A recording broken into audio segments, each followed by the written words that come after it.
properly posted? Okay, let's stand for the Pledge of Allegiance.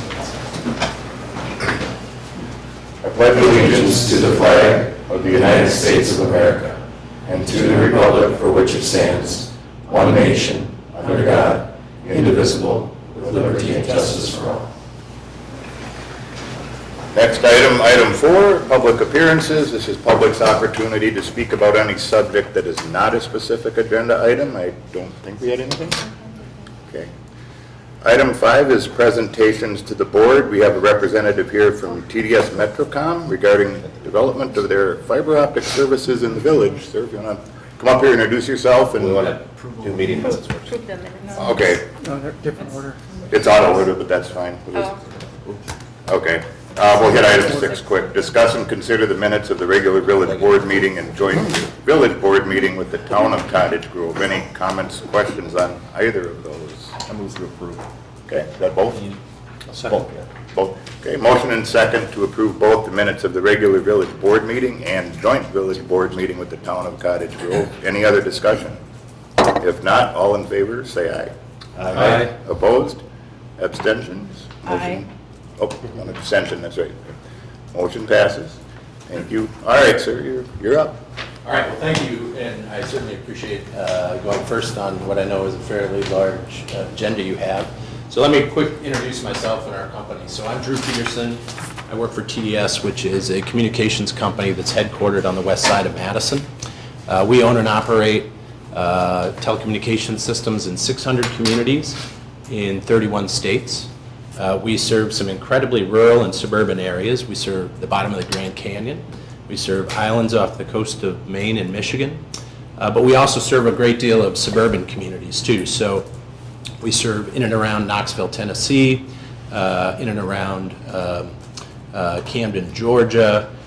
In and around Dane County, we serve Middleton, Waunakee, New Glarus, Monroe, and that's a great illustration of kind of companies that we serve. We have about 3,600 employees. I think we're the 5th largest non-governmental employee in Dane County. And so why am I here today? We've had a number of conversations with the village president, Matt and his team, about how TDS is looking to expand and grow our operations in and around the area. And I'll work from a PowerPoint, but really along the way, any questions you've got, this is really just to guide the conversations, and I know it was presented to you in advance. Of those 600 communities that we serve, we've rolled out fiber optic services to 75 of those, and we've had tremendous market success. So when you roll out fiber optic services, right, we provide high-speed broadband, we provide sophisticated video services similar to a traditional cable provider, and then we did digital voice services for both residential and commercial customers. So everywhere that we've rolled out fiber services, we've really had just dramatic market gains, and the communities have really seen tremendous growth, not only in economic development, but in subdivision growth, in economic and educational attainment, all the things that come with fiber optics. As we look at our 600 communities, we've really run out of good candidates that can justify the economics of building out broadband. And so we've said to ourselves, we need to look at other areas where we could leverage some of the skills that we have, some of the talent that we have, some of the network that we have. And we started at a large funnel, really looked at about 1,000 communities that were adjacent to our areas. In and around Wisconsin, we slimmed that down to 20. And then we settled at about a half dozen that we think make really good economic sense for us, for the community. And of course, we're looking at things like what are the demographics of the areas that we're targeting. And I don't need to tell all of you, you've had tremendous subdivision growth. This has really become a destination community. And it's a great way to infill where we already have operations. So as we looked at those areas, we kind of funneled down and Cottage Grove became a very attractive place for us to start to have these conversations. As I mentioned, we have a great deal of network infrastructure in and around Dane County. We have a strong marketing and sales force here. We use pre-sales to do selling of fiber optic services, so I can talk a little bit about that as we move forward. And we've really developed a number of partnerships this spring to work towards the end of starting construction with an eye towards turning up fiber optic services in communities by the end of the fall. So with that, why Cottage Grove? Well, you know, during our evaluations, Cottage Grove just ran to the top of the funnel. As I mentioned, we love the demographics here, your household growth, your new business formation, and frankly, we believe that you're a bit underserved by your existing providers in place today. So issues that we've worked with Matt and his team on, and and I certainly am here to answer any questions you may have, has to do with the ability to get efficient permitting and rights-of-way access so that we can build and construct fiber optics in and around the community rapidly.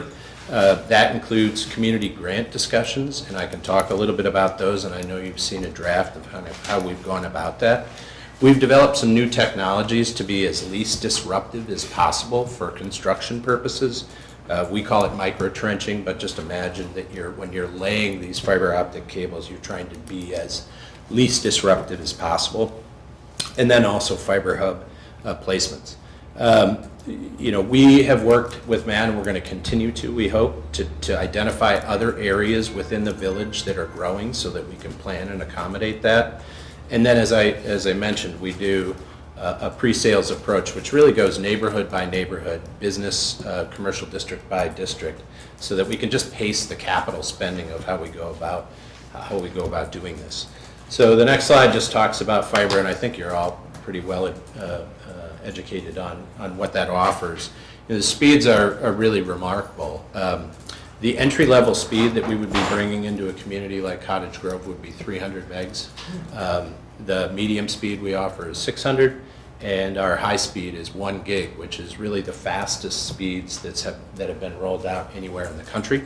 TDS has more 1 gig communities than Google, for instance. So everywhere that we've done this, we've really seen great interest.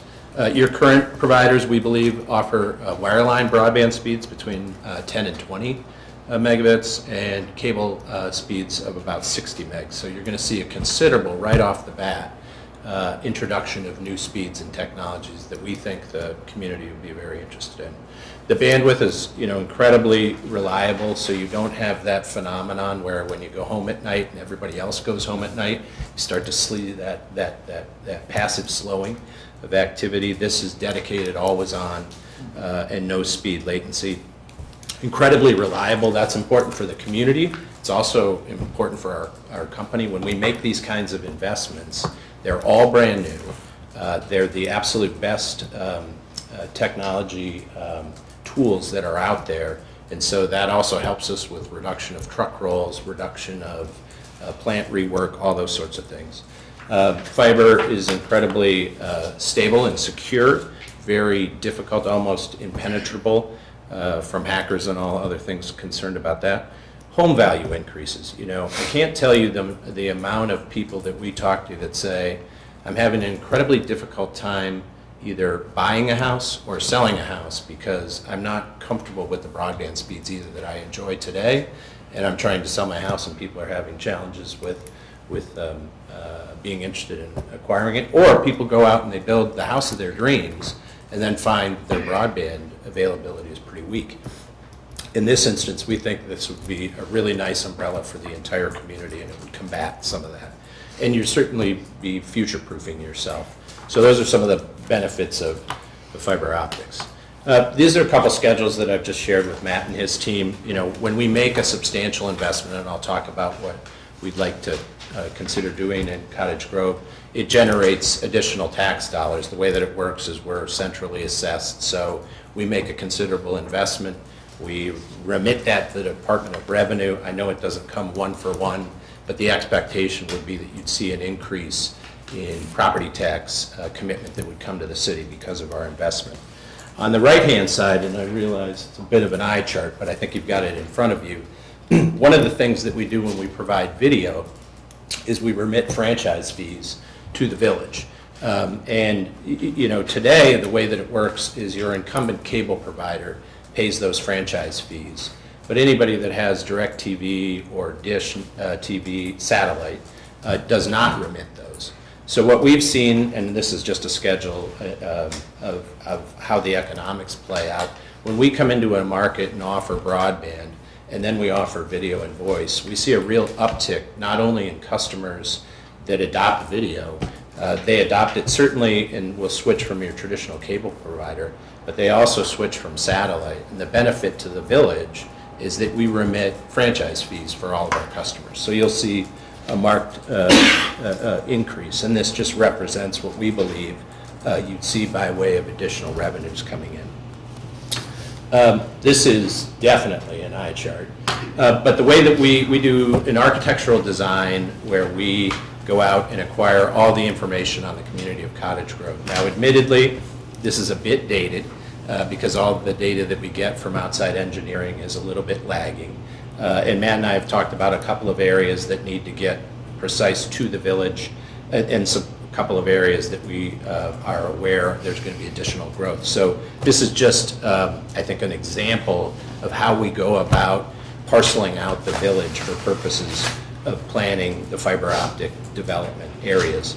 And you can see it's both commercially broken out and also by subdivision. And this becomes important when I talk about how we do a pre-sale model. But I just want to give you the background that we've really tried to do our homework to understand precisely what Cottage Grove looks like today, and then where you're going to have additional growth. So, considering the overbuild, it's our view that residents in Cottage Grove, we've done a little bit of survey work, are ready to adopt additional advanced services. We think that there is an appetite for fiber services here. So our plan would be to, if we can come to agreement, would be to work on yet this spring and go through the process of seeking permits to build out what we believe would be about an $8 million capital project. We'd aim to cover all of the franchise area of the village with new products and services that I've sort of outlined, speeds of up to 1 gig broadband, sophisticated video, and then digital voice. And then we'd leverage all of our existing technical support.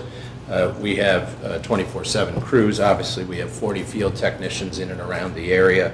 We have mobile response units, backup in Dane County itself. We have a national help desk with over 300 technicians and providing that support. We have 25 employees that live in the Cottage Grove village, or in and around the Cottage Grove village. So we feel like we've got a lot of attractive elements to bring to the village.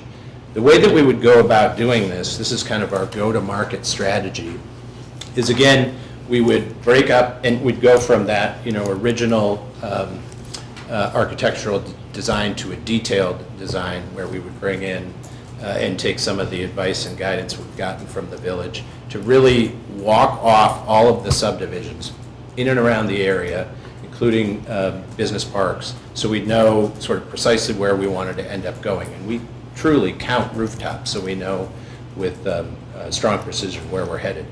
As we'd go out, we'd certainly make a public announcement that we're intending to do this. We would go subdivision by subdivision, letting people know. We set up a pre-sale model where we can direct all of the constituents in the village to a TDS Fiber website, where you literally click on Village of Cottage Grove and it brings up the map, and then you can dictate where you live. You can put your name and address in there. We have a pre-sale $20 deposit that you put down, and of course, if we then turn you up for service, we credit your first account. But really what that allows us to do is build thresholds in each of these, we call them fiber development hoods, or FDHs. So those little blocked out areas that I laid out, we set up a percentage that says, you know, after we hit 18% in that subdivision, that's when we'll start building out that particular area. And as I said early on, it really just allows for us to pace our capital in a way that is most efficient for us. So we have construction crews going in multiple areas within the village. And as soon as we'd hit threshold, then we'd kind of get after it, and then we'd go to the next one and the next one after it. A couple things. Obviously, we'd be, I believe, needing to work with Aaron and his team on permitting rights of way, things along those lines. Obviously, public works as well. But then, we would also shift the focus to how do we roll it out in the most efficient way. We've done this in a couple of areas. I think you've all read that we acquired the small municipal broadband operation of Sun Prairie, the city of Sun Prairie, which is an order of magnitude larger, obviously, than Cottage Grove. We did that last year, and what they did is really built a community pride for broadband. They own their own municipal electric provider, and they decided that they were underserved by their existing providers, so they built a broadband pilot. They had about 600 customers, which we have since absorbed within our network. But what the mayor, Paul Esser, would tell you is that what they wanted to do to build out the entire city of Sun Prairie was going to take them 12 years. And through the partnership that we created with Sun Prairie, we were able to build out the entire city in 12 months. So we've done that. We are just completing the last 2 FDHs because we had a winter freeze, and they have a construction moratorium until May 1. So we are now back in the field closing out Sun Prairie's construction. I talked about the fiber development hood thresholds. Don't let that be a deterrent to you. We have met every single threshold in the city of Sun Prairie, and so construction has taken place virtually everywhere in the community. And within 6 months' time from when we acquired and closed on their system and started construction throughout the city until now, we have 50% of the market. So in a very short period of time, we've seen a tremendous migration of customers from their incumbent cable provider, their incumbent wireline provider. Folks that had wireless service as an alternative have moved to a wired model. And that is our expectation, and that's been our experience in other areas where we've done this. Now, I will tell you, there's a bit of irony in that the absolute best network we own in our entire portfolio is in Sun Prairie, because we had no legacy network there. We had no copper network like the traditional wireline providers have. And so it's all fiber. It's fiber transport to Sun Prairie. It's fiber laterals in the back of folks' yards. It's fiber distribution hubs in the house. And so it's just been a remarkable new network that's incredibly reliable. And that would be the same experience. Obviously we are not the incumbent in Cottage Grove, so we're doing that same sort of thing. And so you might say to yourself, why are you doing this in these areas that aren't your own? And I sort of talked about the fact that the economics just aren't as good in some of those areas. Everything that's easy for us, we've already done. And we know how successful it can be, but we've looked at it and we said, competition is powerful. Having a choice and giving people the ability to vote with their pocketbook has been very, very successful for us. And so we know that if we go into other communities, make the same sorts of investment, make the same sorts of community partnerships, we're going to see things take off. And so that's the sort of high-level presentation that I wanted to share. Obviously, I want to answer any questions that you may have. I mentioned that we're targeting 6 communities in and around Dane County for 2018. We've announced some partnerships already, and I think Matt has shared some of that information. We have a partnership with McFarland. We have a partnership with Oregon. We're talking to some other communities. If you look at where we serve and where we're targeting, it's pretty easy to figure out where those areas are. They're generally an area that we serve on one side, and this would wrap around and capture it on the other. Cottage Grove is not too dissimilar from that. Your adjacency to those other areas are very proximate. And the thing is, we own fiber transport that gets us from all of the larger cities in the state to all of our communities. So it's just an additional connection point that we make to start. And then we build out all the subdivisions and commercial areas accordingly. So I know that's a mouthful to cover. I get paid to talk, but it's sometimes better to listen. So I would certainly entertain any questions that the board has. Let me close by saying, we started these conversations in early March. There's been some change, obviously, within the village. And so I think we were trying to accommodate that, and we've been having other conversations with other communities along the way. But we're really excited about this as a prospect for growth as our company. We have a tremendous burden to bear ourselves. This is a new strategy for TDS. We know it can be successful in all of our incumbent areas. We've proven that it can be successful in new areas. And so you can rest assured that we're going to do our level best to make this super successful, because we've got internal investors who say, we're giving you a certain amount of capital. We want you to perform on these so we can do more of these communities. And we have designs to do other areas within Wisconsin and some of our other larger states. But I would tell you as a final point, Wisconsin is really, really attractive to us because the regulatory climate is very favorable. We have a statewide video franchise which allows us to provide service in your community almost instantaneously. And we have a proven track record of success, and I think a reputation that we can leverage with your assistance to provide your constituents with choice and services. Any questions for Mr. Peterson? Can you give us an idea of how much the service costs? I mean, how much Sun Prairie is paying, for example? Yes, per household? sure. Yep. Well, I would tell you, as a new competitor, when you ever go into the market, you don't want to be the highest price provider. So we are, I'm always reluctant to compare us directly with the incumbents, but anyone can do it relatively easy. As I said, you can go to the tdsfiber.com website, and you can compare that against whether you're a wireline customer today or a cable customer. We obviously start with speeds that are 5-6 times faster. Our video product, it's really remarkable how good it is. We use wireless set-top boxes. We have whole home DVRs. That's a distinct difference than what your traditional cable provider has. If you have whole home DVR in your house today, you likely have a big set-top box in every destination where you've got that functionality. For us, we have one that services all of your houses. And as I said, we have wireless set-top boxes, which is nice because people generally watch 2 or 3 TVs but may have 5 in their house. You can move them from location to location. So for instance, if you have a sunroom that is below 0 all winter but is great in the spring and summer, you can move it out there. You don't have to rewire your entire house to do that. We use the existing wiring that are in people's homes today, whether it be wireline voice lines or Cat5 cable lines.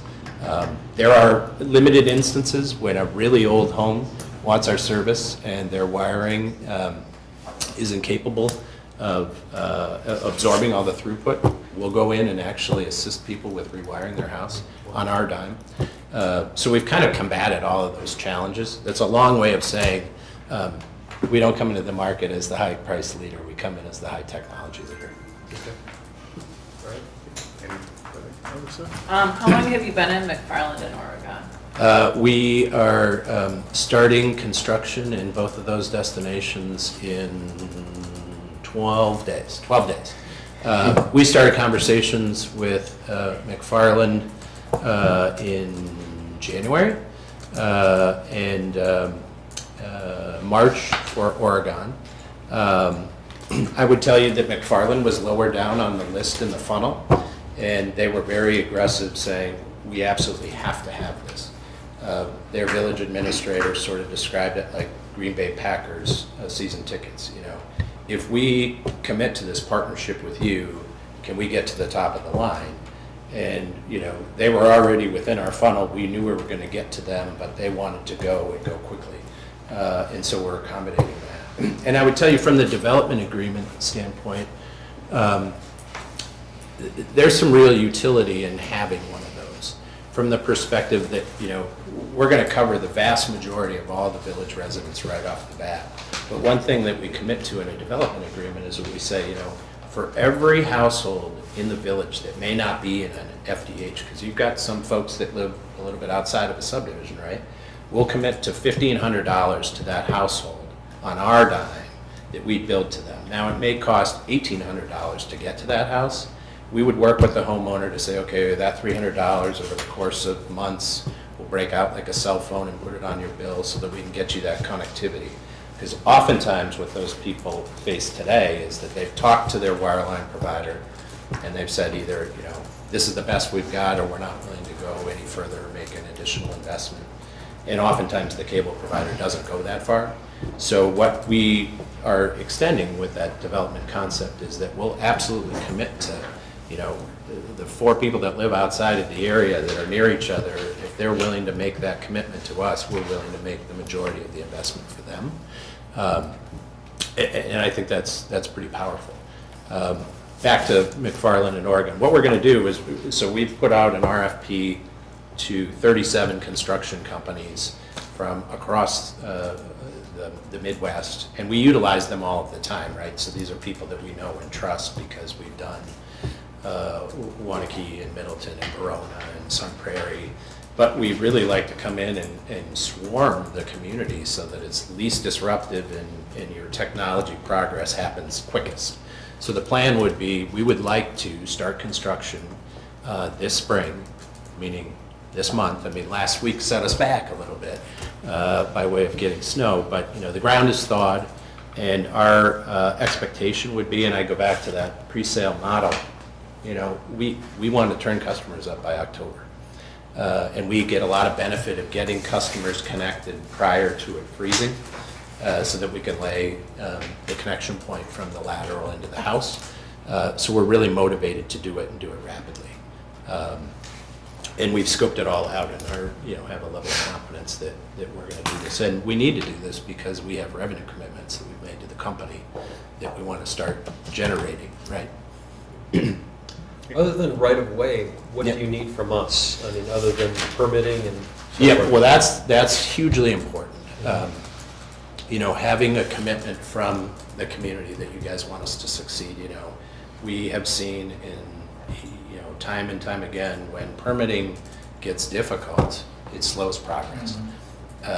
We've looked at all of the aerial and buried aspects of Cottage Grove and feel very confident that we can do that. So the concept of rights of way, which are all public rights of way by and large, we need, and the ability to do that efficiently is paramount.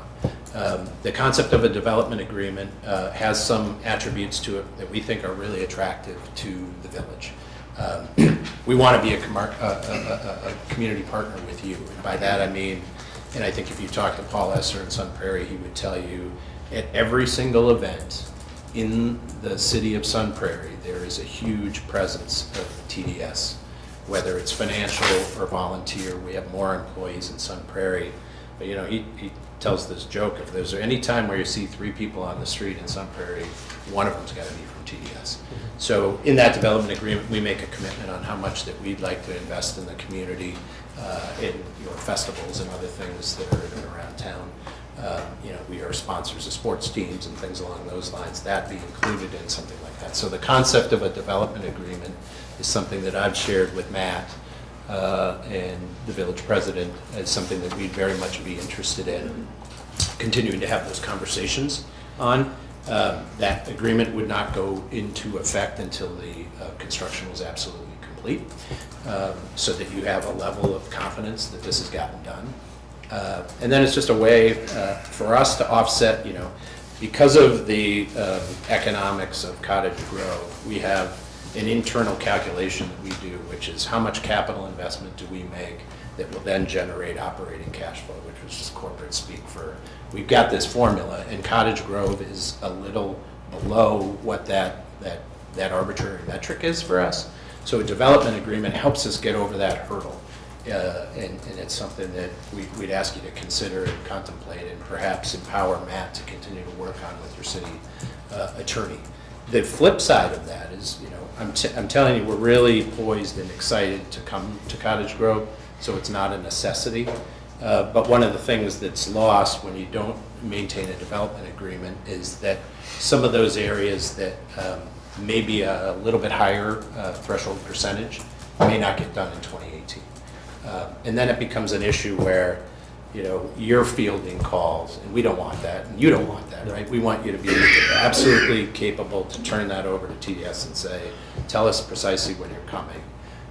With a development agreement, we would spell all of that out and ensure that it would all, in our view, as much as feasible would get done in 2018. So, you know, that I think is one thing that we certainly want to continue to have conversations on. But I would also tell you, you know, we're really poised to get going on this. So I realize fully that you guys deal with all kinds of stuff, and communication services is not at the top of your list all of the time, so this is a little bit unorthodox. But on the flip side of that, I think, you know, I'm here to tell you that this is a really exciting opportunity for us. We want to make a substantial investment here. We've done our homework. We feel confident that this is going to be in the best interest of the community, your citizens, our company. That's a great partnership that we want to maintain and grow. Any other questions? One more. Melissa? What type of construction, like how do you go into the ground, or where? What is the price of technology advancement? Yeah. Yeah. How disruptive is it? Yes. Yeah. So we, as I said, we've been in this business for 50 years, so we know construction pretty well. So the way that it would work is we would bring fiber optic transport from, you know, a neighboring community that will decide which makes the most economic sense to get here, and that is your connectivity for the entire community. It's the, you know, the freeway, if you will. And then once we get to the village, we then start to do, and we utilize what's already in place today in many respects, 90% of that. So then we're connecting that by subdivision to the little green boxes that are generally in the back of people's neighborhoods. And we'll tap our transport connectivity to that. And then we'll bring from that green box to the house a fiber optic, you know, it's about that big. It gets buried. It comes to the side of your house where we put an optical network terminal, or an ONT, which is about the size of a tissue box on the back side of your house. Some people put it in their basement if they've got a more sophisticated communication system. You know, that's where they call it a home run. We put it there, and then you're good to go. So we utilize aerial construction, which you already have in place in many aspects of the community of the village, but there is a number of subdivisions where it's buried. We do that too. Buried's more reliable, aerial's a little cheaper. The average cost of fiber optics is $55,000 a mile. It's $80,000 when you fully load it up with the electronics. So, you know, I always joke, we're not the sharpest marbles. We bury all of our assets at TDS, and we do, and it's a long time payback. But I would also tell you, you know, we've been in these 600 communities, these 31 states for 50 years. I think we've sold a total of 4 companies, so we kind of buy and hold for the long term. We're publicly traded, but we're family held. So we as employees love that. Institutional shareholders, not so much, because we really take a long-term view of how you're going to make your investments to pay back, you know, the community and the company. Anything else? I noticed that a few of the FDHs were from in the township. What is that? Have you thought That through would be that? part of any agreement that we would have. It So would not, or would not? Would not. Okay. At least not an agreement that we would have. Absolutely, right. So with all apologies, the map that we prepared was done by our engineering teams without regard for all of the village boundaries. I've disclosed to Matt that we're very, very sensitive to making sure that if we did a development agreement, it would be precisely for the village and just the village. And so we'd revisit looking at the map, both from making sure what FDHs we want to capture. And I think we noted 1 or 2 areas that didn't have an FDH or didn't have the full coverage area of the FDH. You know, we modified that too. This is definitely version 1.0 by way of the map. And, you know, by way of having those conversations, I mean, there is an understanding on the part of the village already of where people are going next. That's really helpful for us to know, right? Oh, geez, our guys didn't figure that out, or gals didn't figure that out. Let's put that on here so we capture that. And, you know, we definitely want to have that interplay back and forth to make sure we're getting as much as we can covered. Yeah. Have you provided numbers with the development of the preliminary agreement? I haven't We looked at have. it. Yep, So yep, we know have, what and they're they'll be. based on basically the precise economics of what it costs to do, All right. you know, the 27 We'll take a look. households. Yeah, I yeah. didn't read it yet. So I guess if the board would want to move forward, the only decision for you all to make tonight would just be, you know, if you want to continue discussions, if it's going to be through a developer agreement, we'd probably want to have you guys just have that discussion and establish a negotiating position in closed session. And at this point, I haven't done anything on the contract or their development agreement until I got direction from the board, and we can certainly have this reviewed and on the next agenda. That's what the board wants to do. I think it makes total sense to give Matt and Lee some direction to continue discussions and get it ready for the next board meeting or the following. I guess that's fine with us. That, I went online while you were speaking to look at rates, and it tells you to put in an address. Well, my address, it isn't available, so I don't know what those rates are. Could you get that information to us? Sure, yeah. Well, and, yeah, there's a We way could to put it as override that. Yeah. Sun Prairie address is what you're saying? Would we, we'd Yep, you have, could do that. we'd have Yep. better rates than Sun Prairie though, right? They would be equally competitive, I can assure you that, James. But yeah, there's a way, I mean, obviously we populate Yeah. addresses. We didn't want to presume anything any too early, but that really is a great way for everybody, you know, because everybody's, building broadband is kind of like getting engaged. Everybody's like, that's terrific, when am I going to get it, right? Oh, that's great, you got engaged, when do you get married? So what we have tried to lay out is a real strong cadence with precise marketing to the subdivision so that everybody has visibility to when it's coming and they can plan for it accordingly.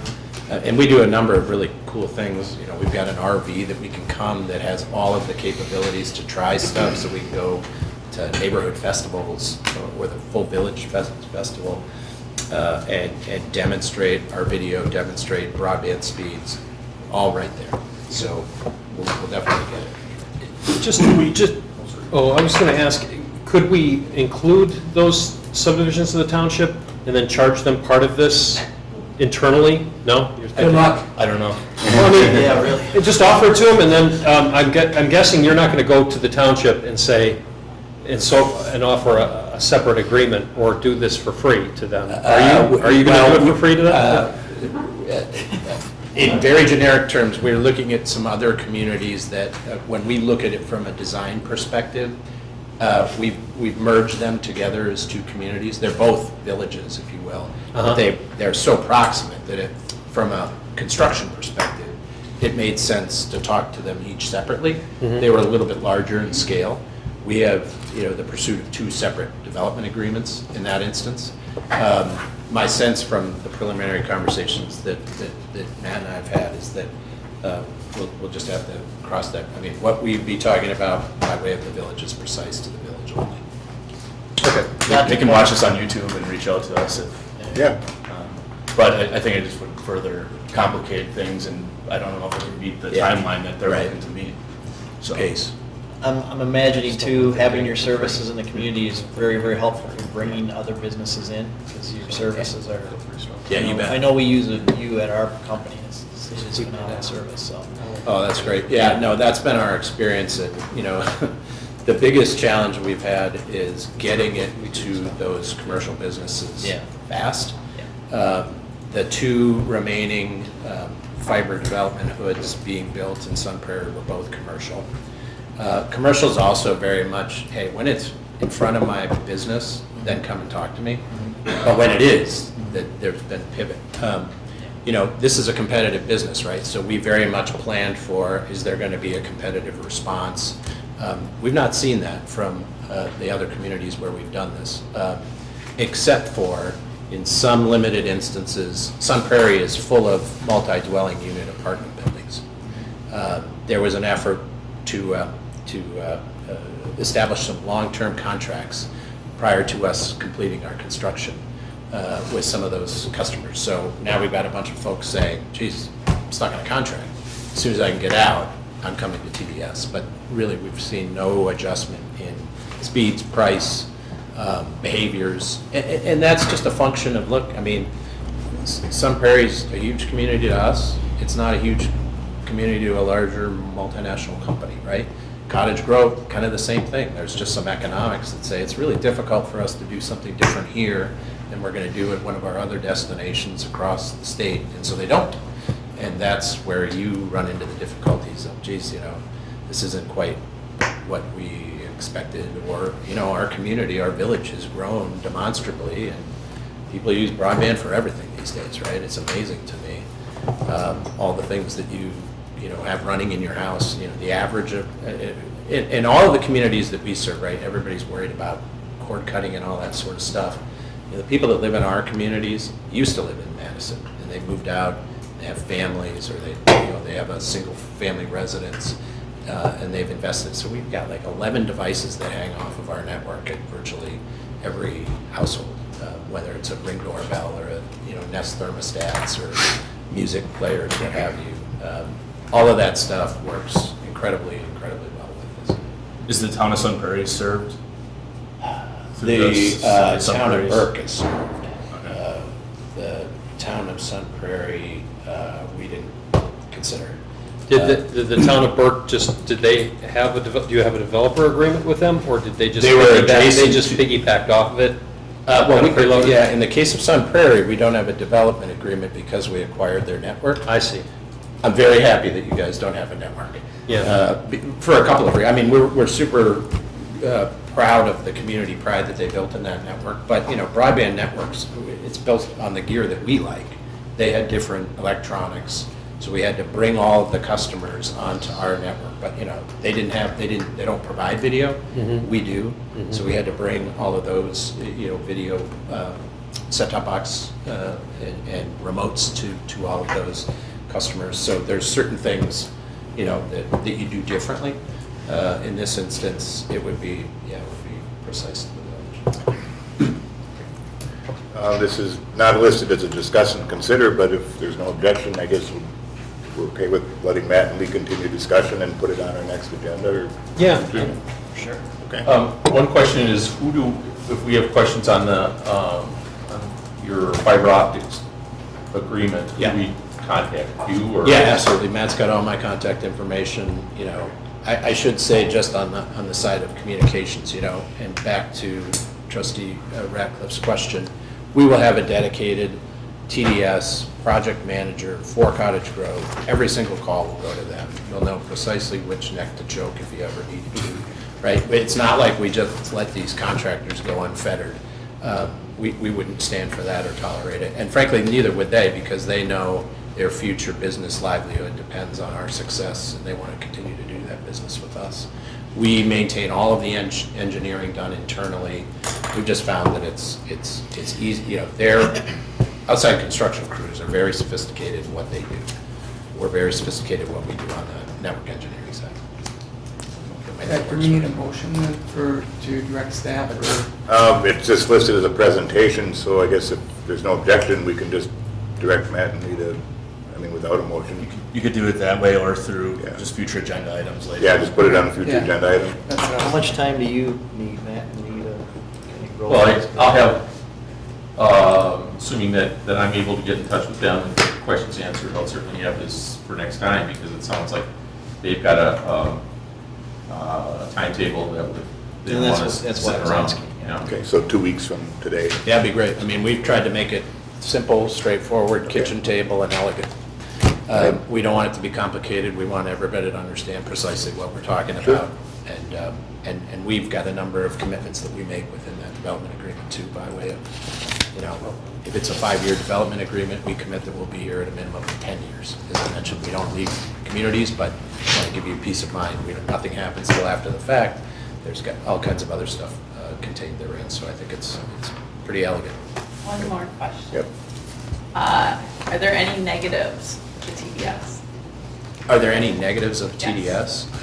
I'm underpaid and overworked. I never realized, how, all politics is local, right? This is nights and weekends for us. We are a great company. We are a company that's trying to, we don't want to get smaller, we want to get bigger. I think our reputation is really sterling. I think we recommend talk to Paul Esser in Sun Prairie. We literally had, now that was a different deal, right? Because we acquired their network. We had their city council members canvassing their subdivisions because they wanted to be the first FDH to be built. I think the partnership's gone great. They're not thrilled that we're doing this in other areas, but we do have to grow the operation. I think this is good for our employees. I think it's good for the communities that we're going to serve. And it's in our wheelhouse, right? We're not doing communities the size of 20,000. We like 4 or 5. It makes much better sense. Okay, thank you. Thank you. All right, thank you. Appreciate it. All right, next agenda item. Unfinished business is status on our fireworks ordinance. I think we're going to discuss that at next LEC, was that correct? Or did, There's I mean, really we're- nothing to discuss. Sorry. status on our fireworks ordinance is. Well, I can give a report. I'm prepared too. Sure, Yeah. okay. I don't want to blow up your No, No pun intended. schedule. Okay, Dan and I put our collective legal and enforcement heads together and read over the ordinances. Dan did some contacting of other municipalities, particularly with regard to this getting a permit or having a permit and then sending people to, where is it, please? Town of Rutland. Town of Rutland. oh, to show Madison law. Speedway or whatever? Yeah. Well, apparently that came as news to the town of Rutland, who said, well, no, that's not what the permit that he has. So we reviewed, Dan made contact with other municipalities, took a look at those, took a look at our own ordinance, and I don't really think that we have to do anything at this point. I mean, we have adopted the state statute, and the state statute says that it defines fireworks, and so unless Dan feels differently, and I think that was also his suggestion, I mean, we would contact Mr. Cornelius, The Cornelia fireworks? yeah, and just say, this is how the village interprets the ordinance, and this is what we're going to do. Other than that, I don't think that there is necessarily anything that has to. And then with that, we could prohibit the sale within the village? It's already prohibited. Okay. It's against, illegal fireworks are illegal in the state, and we adopted the state statute. You can't sell anything that blows up or goes in the air, and so that's already in place. What we didn't realize is this permitting that they're using is for the town of Rutland, and/or, I don't know whatever group permit they're talking about, but the appeals court in the state of Wisconsin ruled that those group permits are not permissible. It's a 1995 appeals court decision against Cornelia Fireworks. So no matter whether or not they get a permit to set up a tent or not, that's up to the village. But if they do and they sell any illegal fireworks, we will be citing them. Okay. It's already in place. We already have the enforcement mechanisms, and that's what we will be doing this year if there's a tent there and if they are selling anything that blows up or goes in the air. Good, problem solved, then no more fireworks sales. We'll also coordinate with the fire chief, Yep. since this is his first year and the first time, somebody comes in there and says, oh, I need a Right. permit, and we want to make sure that he understands what the rules and restrictions are. Okay, perfect. All right. Can I speak at all, or is that it? Did you sign up to speak? I didn't, yeah. Then I don't think there's any way we can let you speak at this point. Okay. All right, item 7B, discuss and consider building inspector contract and ordinance revisions regarding annual building inspector report. There is a document in your packet, or a couple of documents, I guess, in your packet, but Before I started amending the ordinance, I wanted to get the language in the agreement to a place that the board was comfortable with, and I also want to get input from Mr. Beacon, obviously. Yep. But what I did was, and I have included a cover memo which explained the changes that I made to the ordinance based on the conversations that we had here.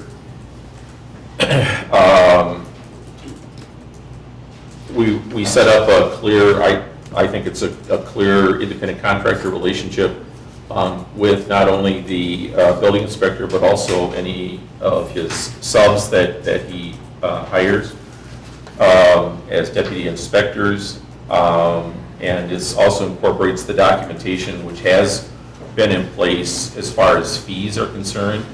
And we'll formalize this, but just for purposes of explanation for the board, Lisa had gone through and she labeled what fees Tom gets and what fees the village gets. And those are two items that were attached. And at the conclusion, if the agreement is ever terminated, then any village records that are in Tom's possession would come back to the village. Okay, fair enough. Any questions for Lee on the contract? And so Tom would sign this contract and it would effectively be signed for his subs at that point? Not every sub would have to sign it? Well, no, what I would do is have Tom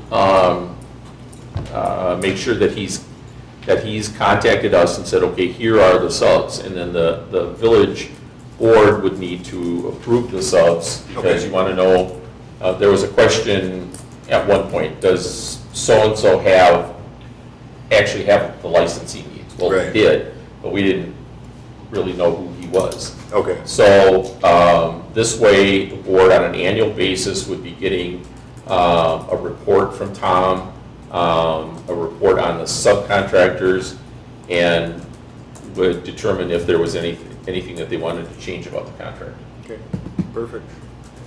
Sounds good. I was wondering, so how long have we been without a contract with Tom? A long time. And here's why. We had contracts with Tom, and at the time, there were 3 or 4 different people who did electrical review, erosion control, HVAC, etc.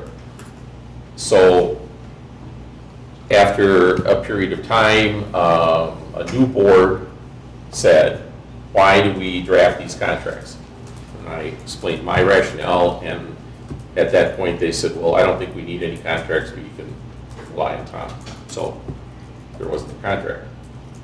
And then this came up a couple of years ago, and I suggested that the board consider a contract. At that point, it was more of a discussion item, and then at the last meeting or 2 meetings ago, then I was directed to reinstall it or start it again.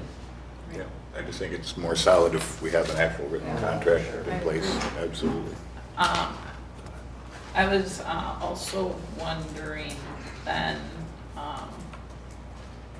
as far as what his paperwork is like. Does he give it to the village to keep, or does he have it all? Well, At what we've, point do this year, obtain we've it? looked into that rather extensively, and we get, the addition of Lisa gave us an outside person who I was able to say, well, okay, are you getting all the paperwork that you're supposed to be getting? And she said yes. So I know Tom keeps copies of things, but, and he's also now doing a yearly report. So the simple answer to your question is yes, but we're going to make sure that it stays that way.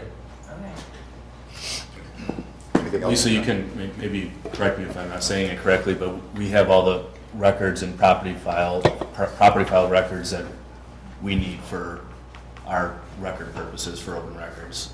And then Tom is supposed to keep, you know, any of his, you know, his logging information, anything else from inspections that he's supposed to keep and make available. So, Okay. I didn't see the yearly report, or I forgot what it looked like. Does it characterize, like, the date he went to a certain place and if, like, what he had to inspect or check on, and then if there was anything wrong when he went back to it to verify that it was okay, or? I don't think it's that specific. I think he has maybe a different log that he keeps track of that separately, but the annual report, you know, will just say when it was started and when it's completed, Okay. but it doesn't give the specific. I mean, it'll give the specific of what the project was, if it's a miscellaneous, you know, whether it's HVAC, electrical, that type of thing, plumbing, but Not the specific problem or specific? no. Okay. No, what he did, or if there were any corrections or anything like that, that's what you're asking. Yeah. No, it does not say So we that. can't track what day the HVAC inspection was done or what day the plumbing inspection was done? No, Okay. we'd have to ask him.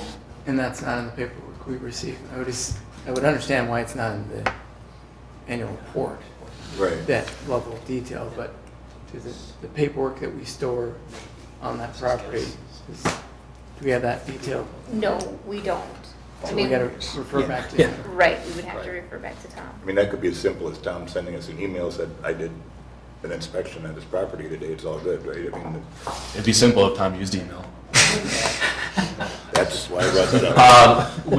Matt and I have learned a lot about building inspection in the last year, including that Tom, and a person who was asking about it, was asking us, he said, well, he puts a sticky note. Yeah, there's a little adhesive tag, but. Well, okay, so Matt and I, being city boys, say sticky note. What happens then? Well, you know, it's laminated, it's actually more than a sticky note. And every time I see this commercial from 3M that talks about this new stuff that'll stand up to hurricanes, I think of Tom. But if there is a level of detail that you want that he's not giving us, you just tell us, and we'll tell him that that's what you're looking for. At this point, based on our review, he is giving us what other building inspectors give their municipalities. Okay, I guess, I mean, I'd be fine if you dropped off a written log of I did HVAC this day, plumbing this day on this residence, just so we've got something in a piece of paper. I mean, that, Okay. yeah, I think that's what we're lacking, or there's a potential. Yeah, the more records, the better. Yeah. As far as that. The question I have is if we're proposing to enter into a contract with a fee schedule, I mean, is it common practice or a good idea to maybe put it out for bid? Or are we just obligated to go with the building inspector? I don't think we're obligated. No, we're not. No, we're not obligated, I guess, to go, I think one of the questions you're asking is, the board on an annual basis would now review the fee schedule and approve it, because that's something that's supposed to have happened. But honestly, for quite a while, the board didn't really take any notice or interest in the building inspection. And when this issue came up, I mean, Tom responded and gave us the information, so. Mhm. I think it's on us to ask for more information if that's what we're looking for. And I don't have any objection to putting it out for bid. It's a little longer process, but, I mean, So when was the fee schedule supposed to be reviewed by the board and approved, like already, or is that during budget time? I think that's. I think that what you would do is approve it at the same time that you get a report from him. So, for example, I mean, and there's no magic about that. I don't think that you have to do it at any particular time. But at the same time that you review his report and any questions that you might have, that might be a good time to take a look at the fee schedule.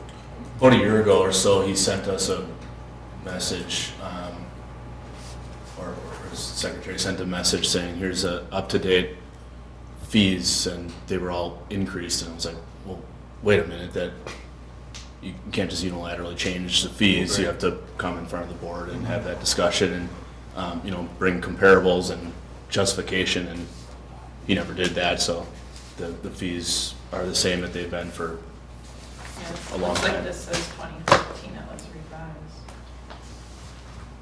So what was revised after that?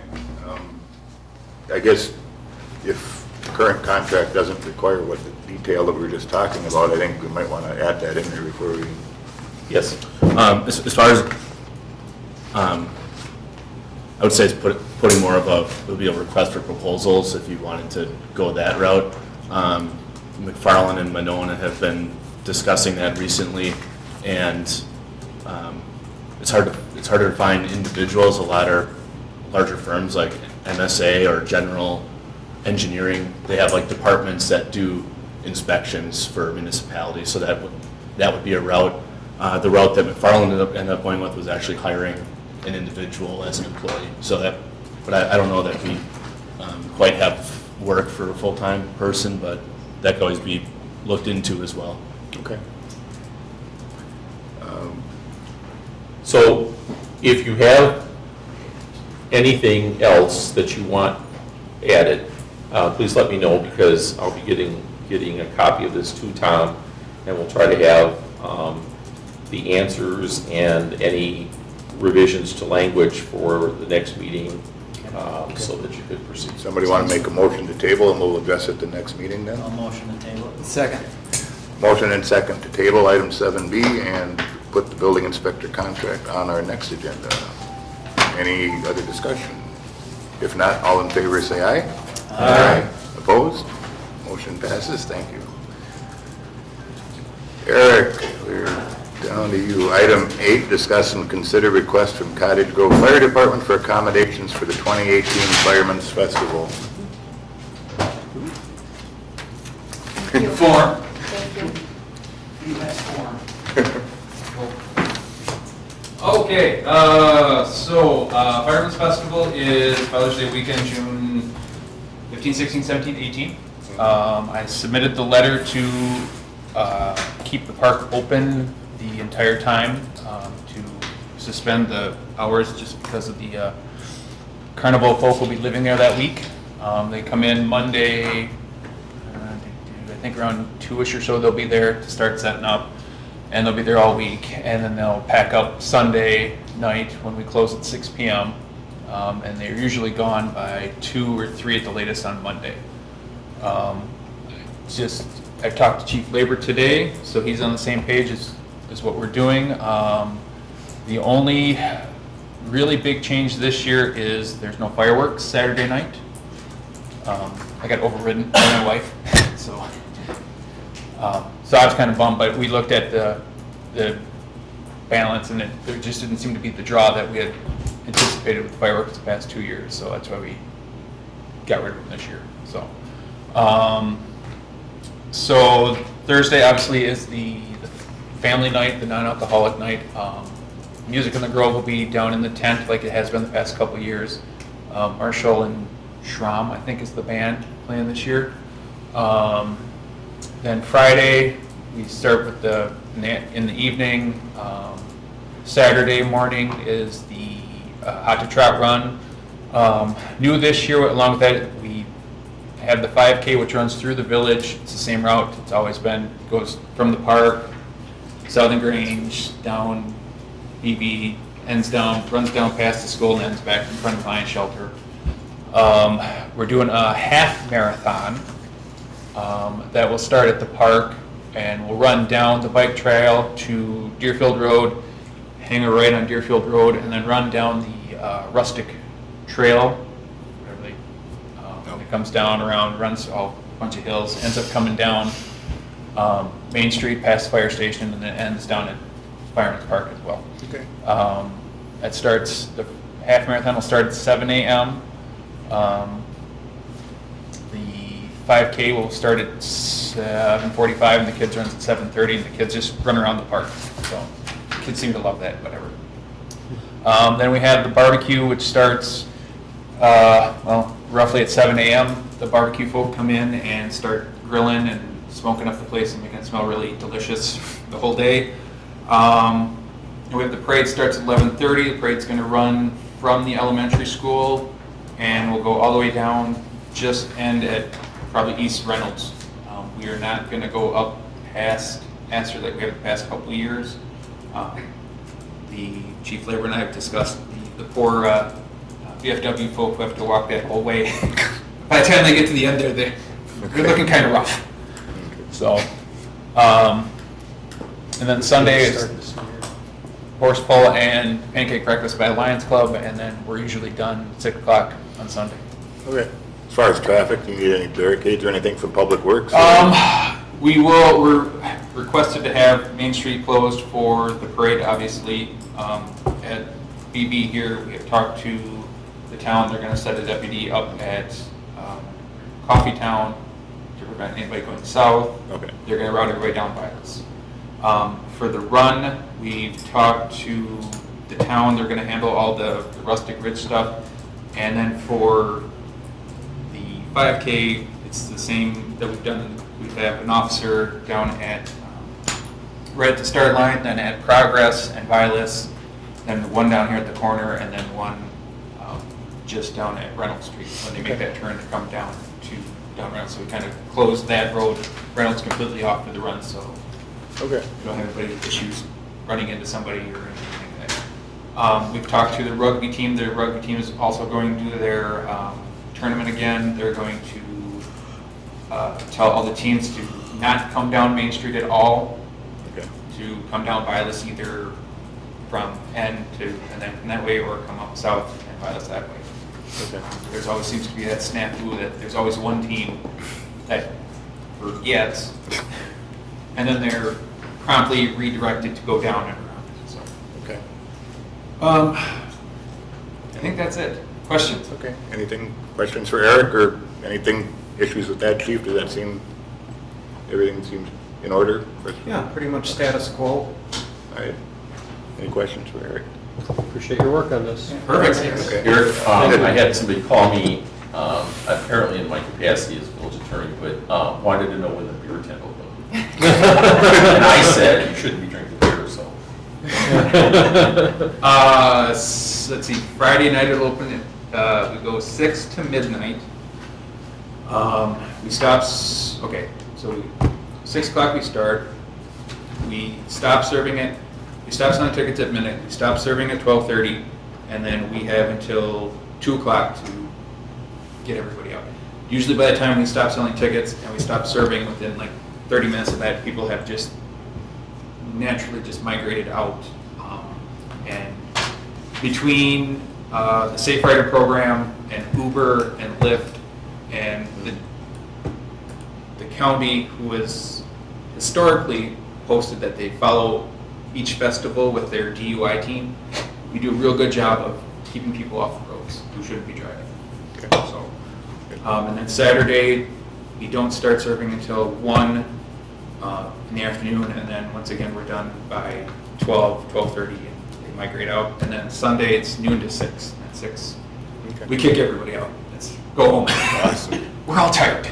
This is a discuss and consider item, so does anybody want to make a motion to approve the Cottage Grove Fire Department's accommodations? I'll make a motion. Second. I'll second. Motion and second to approve. Any other discussion? All in favor, say aye. Aye. Opposed?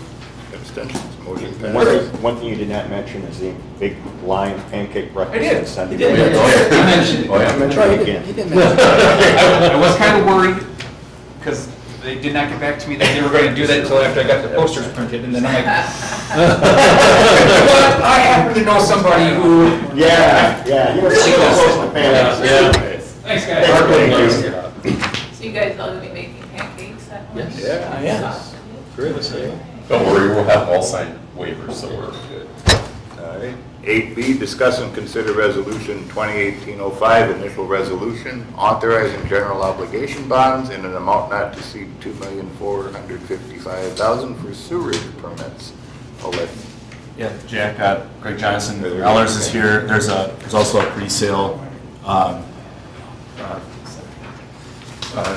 document in your packet, and this is again for the project that's underway right now, the Force Main project for sewer and the upcoming lift station.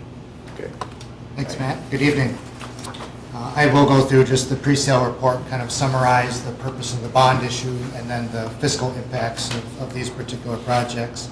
As Matt mentioned, the purpose of these bonds is really twofold. Is one, to finance the sewer Main Street lift station project and also the force main improvements along Progress Drive. The debt service on these bonds will be repaid from two sources. One will be sewer revenues of the sewer utility, and then second will be a portion of both of these projects will be paid from tax increment revenues from TIF District Number 7 for the portions of these projects that are TIF eligible. So if you have our pre-sale report, I'll direct your attention to page 5. The page numbers are in the lower right-hand corner of each page. This just summarizes the project costs and the bond issue in terms of what we're considering this evening. So you'll see that the total project cost is approximately $2,363,000. We factored in the transactional expenses of selling the bonds. Our fee as municipal advisor, specialized legal counsel for bond counsel services and disclosure counsel services, rating agency fee. I'll explain more on that in a moment. And then there's the underwriter's discount, which is a bid item that the underwriters bid on, but that sets their initial compensation for purchasing the bonds. So the total amount of the bond issue is $2,455,000. In terms of the estimated debt service payments, those can be found on page 6. We've allocated the debt service to the lift station project and then the force main project. We have the portion that's attributable to TID 7 and then the portion that will be paid by the sewer utility overall. The debt service for the TIF 7 portion is amortized over a shorter term. That's to take into account the maximum life of the TIF 7 cash flow, which I'll summarize in a moment. The sewer portions that are attributable to the sewer utility are being amortized over a 20-year term.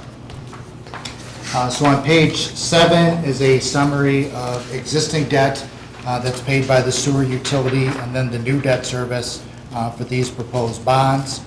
So the new debt service will need to be incorporated into your existing sewer rates.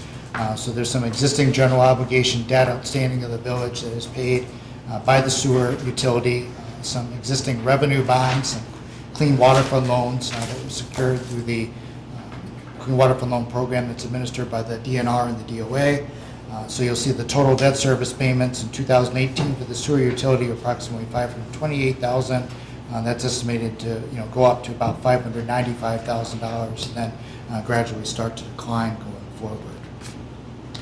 In terms of TIF 7, one other item, in terms of your general obligation debt capacity, there's two types of debt, general obligation debt and revenue debt.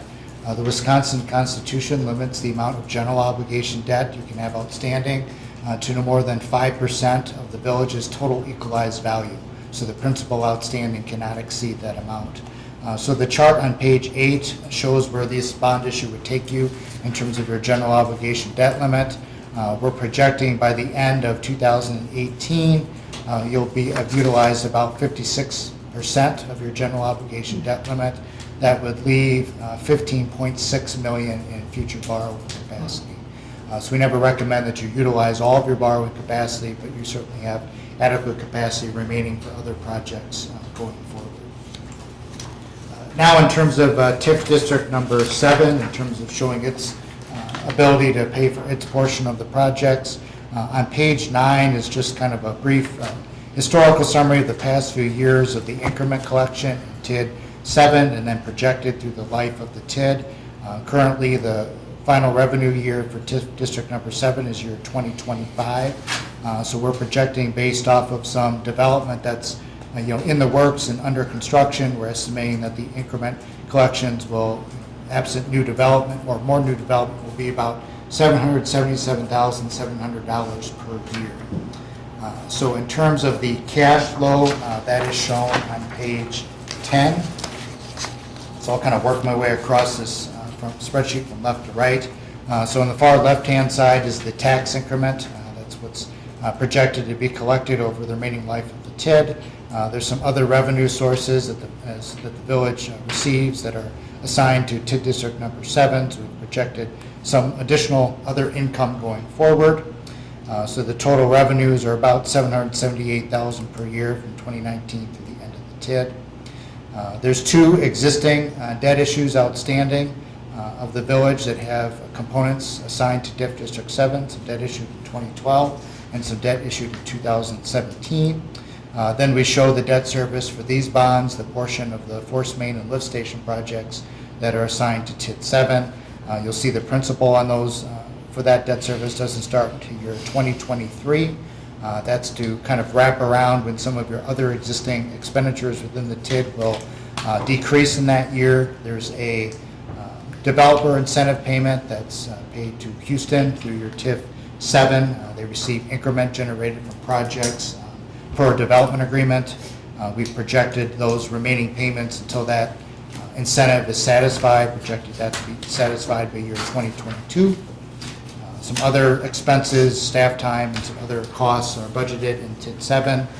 So all those debt, proposed debt, your development incentive payments are all the expenditures in TID District 7 presently. Absent really just taking into account existing development that we know about in TID 7, projecting that TID 7 would have a balance large enough to pay off its remaining costs by year 2023. So under this projection, TID District 7 is forecasted to close 2 years early compared to its maximum load. So again, the debt service is proposed to be paid through your sewer utility rates. TIF District 7, there's nothing proposed to be paid through your general property tax levy. So there's 2 resolutions on your agenda this evening. One's an initial resolution that just identifies the purpose for which you're issuing the bonds, which is sewer improvements.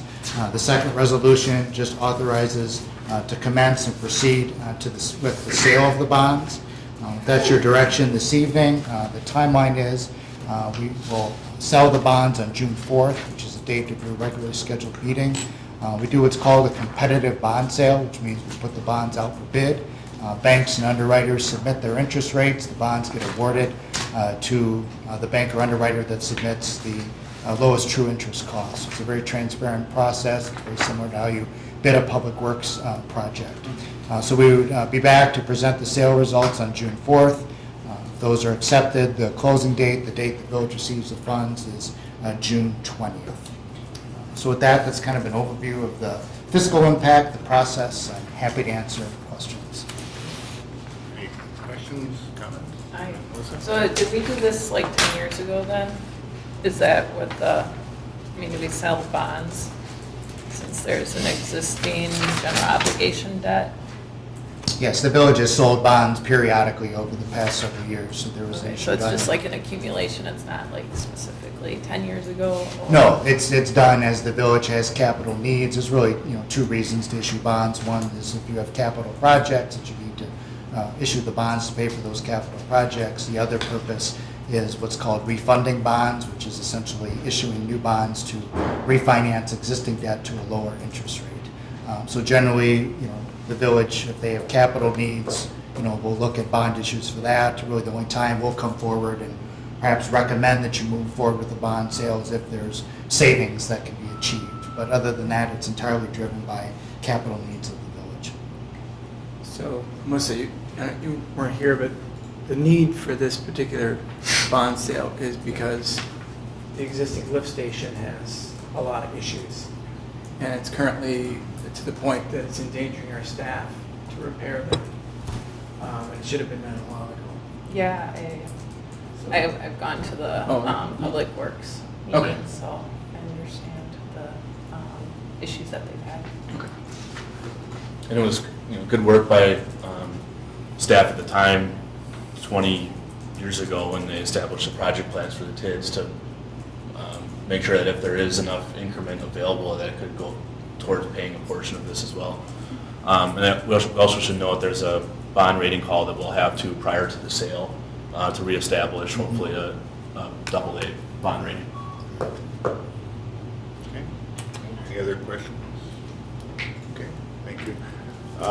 I'll make a motion to approve Resolution 2018-05, the initial resolution authorizing general obligation bonds in an amount not to exceed $2,455,000 for sewerage projects. Is there a second? Second. Okay, motion and second to approve. Any other discussion? If not, all in favor say aye. Aye. Opposed? Abstentions? Motion passes. Thank you. Okay, item C is discuss and consider Resolution 2018-06, which is providing for the sale of the bonds. Is there a motion to approve? Motion approved. Okay. Is there a second? Second. Okay, motion and second to approve item 8C. Any other discussion? If not, all in favor say aye. Aye. Opposed? Abstentions? Okay, motion passes. Thank you. Thank you. All right. Item 8D is discuss and consider the proclamation for 2018 Arbor Day. I can't get at it on my link on my computer, but it is there. I think everybody's seen it. Do you need it? Oh, if you got, I just want to let you know that we have it here and I'll have to sign it, but thank you. It's just the annual proclamation for Arbor Day. I won't read all the whereases, but it is there. So if anybody wants to make a motion to approve that. Motion approved. Go ahead. Go ahead. Okay. All right, motion and second to approve the proclamation for 2018 Arbor Day. Any other discussion? Did it already happen last month? Yeah. Yeah, it did. All I know is they send me about 4 pounds of mail a year and kill a lot of trees. Yeah, Tell you no that. doubt, right? So, all right. Motion and second to approve. All in favor, say aye. Aye. Opposed? Abstentions? Okay, motion passes. So does that get hung out in the hallway or something?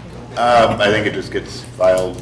I don't know, we usually do it every year, but I do get some pretty thick envelopes from them. It's part of the recognition or the funding. There's a Tree City USA Yes. thing that it's That for. they have That's the main to purpose of it. have. So we could put it up in We could. the display it We have proudly. 50 years ago, it's up there right now. Yeah, Yeah. change All it out right. every year. 80 is discuss and consider block party application from Leah and Mark Reinhoff, if I pronounce that right. 302 Fox Circle. Any other issues with this one, Chief? Nope. Okay. Do we get to go? I move to approve. All right. Motion to approve. Is there a second? Second. Motion and second to approve the block party application from Leah and Mark Reinhardt, 302 Fox Circle. Any other discussion? Do they do this every year? I don't remember this one last year. There are a couple of them that seem to be annual, but. This is for graduation. party. Oh, yeah, oh, that's that time of year, yeah. Good deal. Okay. Is there, did you do a motion and second? or- Yeah, we did. You did, okay. All right, any other discussion? All in favor, say aye. Aye. Opposed? Abstentions? Okay, motion passes. We've got 2 different operator license things here. If you look at the dates, I guess they're a little different. Yeah, why Okay. is that? The first one is because they wanted them right away. So they wanted them for this year because they end the end of June and they needed them before that because it's for the golf course. And so Okay. you'll probably see those names in the renewals when they come forward to you in the next Okay. meeting. So then well, I guess that's the next. Okay, I just wanted to make sure we understood why they're separated out like that. Item 8F is discuss and consider operators' license applications for licensing year July 2017 to June 2018 for Matthew Kennedy and Philip Fredrickson. Any issues on these, Chief? Nope. Okay. Is there a motion to approve? A motion to approve both licenses. Second. Okay, motion and second to approve for Matthew Kennedy and Philip Fredrickson. Any other discussion? If not, all in favor say aye. Aye. Opposed? Abstentions? Okay, motion passes. And then moving on to the current ones, discuss and consider new operators' licenses for licensing year July 2018 to June 2019 for Jessica Hernasiak and Jacob Gann. Okay. Any other issues with these? No. Okay. No issues with these folks. I'll make a motion to approve the licenses for Jessica and Jacob. Is there a second? Second. Okay, motion and second to approve. All in favor say aye. Aye. Opposed? Abstentions? Okay, motion passes. All right, we're down to reports from village boards, commissions, and committees. The Ad hoc Glacial Drumlin Bike Path Committee. So we met on April 17th, discussed both the grant application status, and they're still progressing along just as need be. Did a little bit of field trip out to where the proposed trail would be. Took a look at that. And then discussed our next meeting, in which we'll actually have a discuss and consider the bike path and get updates on the various grants for the bike path. There's pretty much, we're limited in where we can go due to, keeping things moving forward, as well as abiding by, the DNR and other state regulations, DOT. So the next meeting is May 22nd. Okay. Thank you. All right, Deer Grove EMS Commission, Chief Mata is here, if you want to come up here, Jeff. And I think we tabled this from last time. It's discuss and consider approval of the EMS contract. I believe it's a contract for services, actually. Okay, between Deer Grove EMS and the town of Deerfield. Did anybody have any questions? Otherwise, I'll let Chief Mata kind of give us a history, because at one point they were part of our EMS too, so. Sure, for those that are aware, part of the reason I'm standing, I've been sitting at my desk all day, so, and I don't sit still while I'm talking, so. Historically, when Deer Grove EMS originated, it was an intergovernmental agreement between all 4 municipalities, Town and Village of Cottage Grove, Town and Village of Deerfield. Forgive me if I get my dates a little wrong, 2011 and 2012, there was discussion of separation between Deerfield and Cottage Grove, at which time the town of Deerfield, following all those discussions, decided to exercise their rights and leave the IGA and contract with the private ambulance service for their coverage. Fast forward spring of 2018, that private ambulance service served notice to the municipality that they were no longer able to provide that coverage at the rates that are agreed, otherwise they do have to drastically increase their cost of service or withdraw completely, at which point the town of Deerfield contacted the EMS Commission and looks for bids for coverage into a contract. So that's where we kind of stand now with our coverage for them. From your last meeting, to the best of my understanding, there was concern over kind of how much that contract is for and how that will work based on differences in the numbers that we gave them versus how it would be figured numbers-wise if we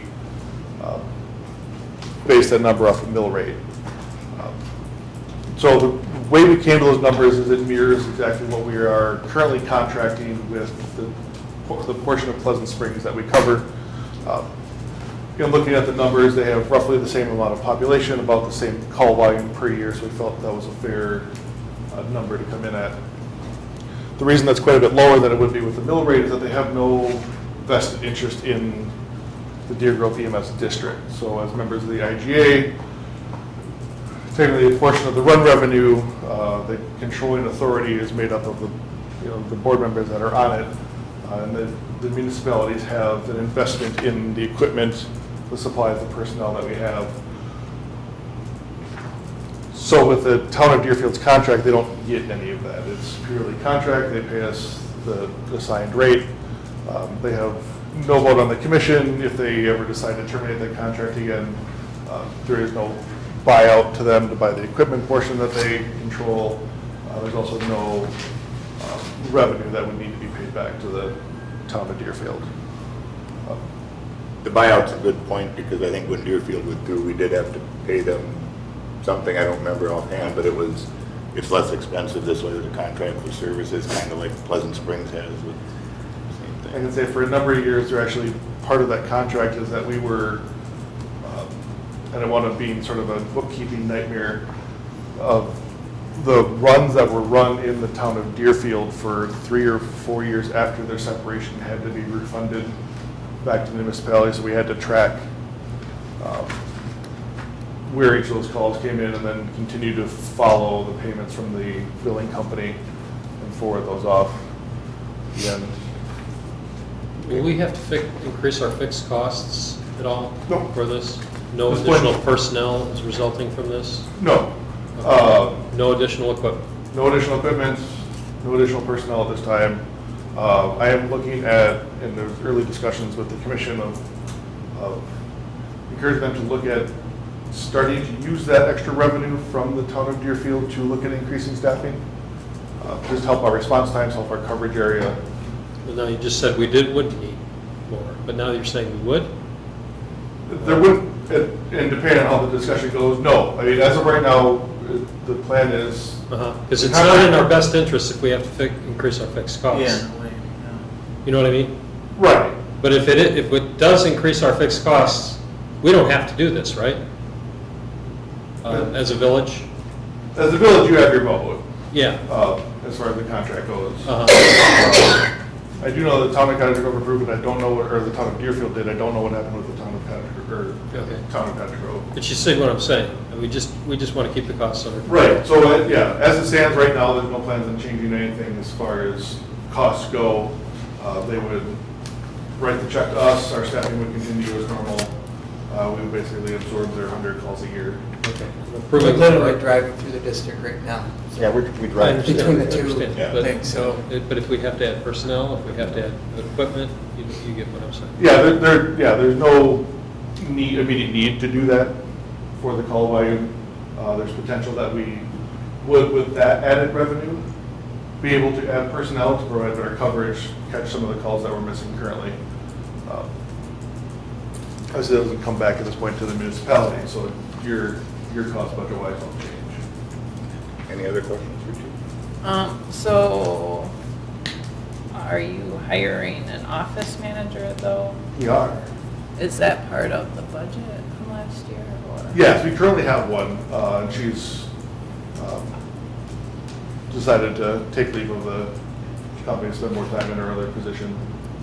Kim It's a Bannigan, replacement. who's with the town, has been off more hours within the town, so she can't do both now. So we have to replace it. It's a replacement. He's currently like half-time, is it? 15 hours a week. Okay. I think in the job posting, we upped it to 16 to make that a nice round number, but Okay. Yeah. that shouldn't drastically impact budget-wise. Do you know how many calls the village gets per year? I don't off the top of my head. I can definitely get that data for you. We can pull it. I can run data based on, the municipalities that we. What was it, about 40% of the calls, so we had just over 1,000 last year, so that's a little over 400. and something change. Barnampkin. But you would, you have to look at the LifeQuest data. Yeah, and I can pull it up our dispatching software as well. Okay. Because I just took what, based on the contract, and I wasn't figuring in that we're part of the contract and we have we'd have to have a buyout if, like, I don't know what I'm trying to say, but we're part of the contract, whereas the town of Deerfield is not. They don't get any part of the, Right, so as a municipality, you have stake, you have Exactly. partial ownership of all the Thank equipment. you. And so, but as, let's see, so with our budget, and if we did 400, we're paying about $654 a call then compared to town of Deerfield, which would be about $320 a call based on budget. The only concern that I have is that, so currently you've said that, like, of the 100 calls per year with the town, 25 of them we're already picking up. Is that right? We didn't. Because Ryan Brothers, We needed to figure out that number. That was from the prior chief, so we don't know that number here. Yeah, and again, I'd have to go back and run the report and see how many times we went He to always- town of Deerfield last year. Prior chief always threw out 25% we were covering, but And I- that's way too high.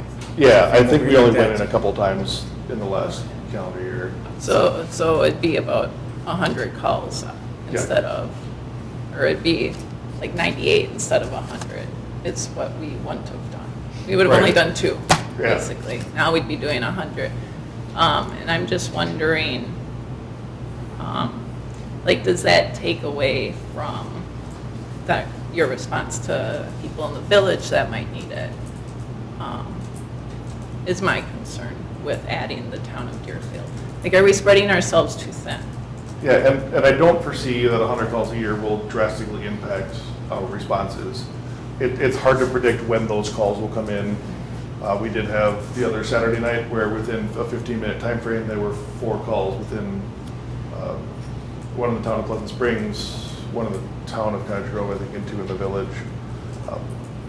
And it's, you know, I'd love to be able to plan for all of those eventualities, and there are times where 2 calls come at the same time, even currently. And then there are days where for 16 hours out of the day, the crew sits in the station and does work. And So currently, like, what's the schedule? Because you're in the village of Cottage Grove, or you're in the Cottage Grove in the town. And then you're also in the village of Deerfield, like you switch off, right? Yep, it's 50% of the time. So our A and B shifts, staff out of Deerfield, and our C and D shifts, staff out of Cottage Grove. So it's 2 days in Deerfield, 2 days in Cottage Grove, 2 days in Deerfield, 2 days in Cottage Grove, and they just bounce back and forth.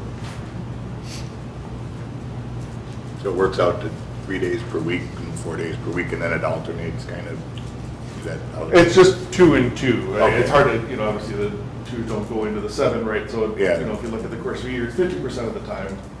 Okay. I think that's where it gets confusing though with percentages. The Village of Deerfield pays a minuscule percentage and they get their station staffed half the time. Doesn't seem to make much sense. That's the village, you said, Matt? Yeah, the station in Deerfield.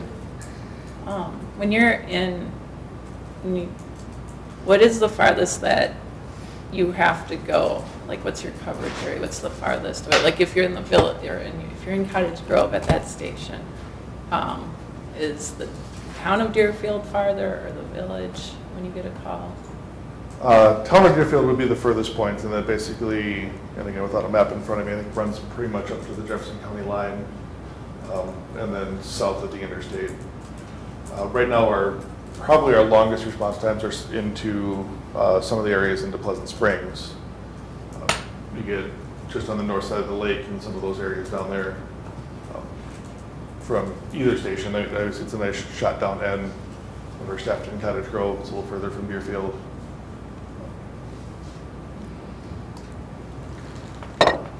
Any other questions? Yeah, Chief, I just wanted to ask about the financial analysis, because it says that you had a decrease of 116,000 from the prior year for the governmental fund. And so is that spending down the amount of unassigned funds that you have available for the end of the year? That was probably a result of the purchase of 2 ambulances. Yeah, so And now we're back well above that mark because I of. think we're right at the kind of their bottom recommended range of like 15% or 50. I have to look at the. So the unassigned funds saves the municipalities Right. those costs for those ambulances. And that's why I was asking about it, because I think that that's been one of the issues, is that given the percentage that we pay, we really don't get much, we don't get bang for the buck in terms of the vote. I mean, we can, when people are asking, do we have to do this? We do, because we'll get outvoted 2-1. Sure. And so that's a concern, has been a concern. It's been more of a political thing at the EMS commission meetings, actually, Yeah. but, yeah, just want to make you aware of where we're at with their, you know, what we're getting in versus what we're paying, kind of a thing. Certainly. Yeah. Nothing to do with cheap though. Right. No, I just answered the question. Yeah. It's Agreement, he ain't fair. Yeah, it's inherited. And it's really, it's almost a separate issue from whether we contract with the town of Deerfield or not. The agreement we have between us and the town of Cottage Grove and Deerfield is Yeah, it's a separate. discussion. Understood. Okay. Well, not quite separately, because if costs go up, next year we end up paying more. So it's a little, I mean, and that's based on the contract, but if we agreed to the town of Deerfield coming in, that might affect us. Chief, maybe this will help the commission or the board. How has the agreement with Pleasant Springs gone from a revenue perspective, and that includes not only the agreement, but the number of runs and our costs. Certainly, they have to go back and look at, of those 100 calls or so that we're doing every year, how many of those are transports, because again, that makes an impact on Yeah. our availability.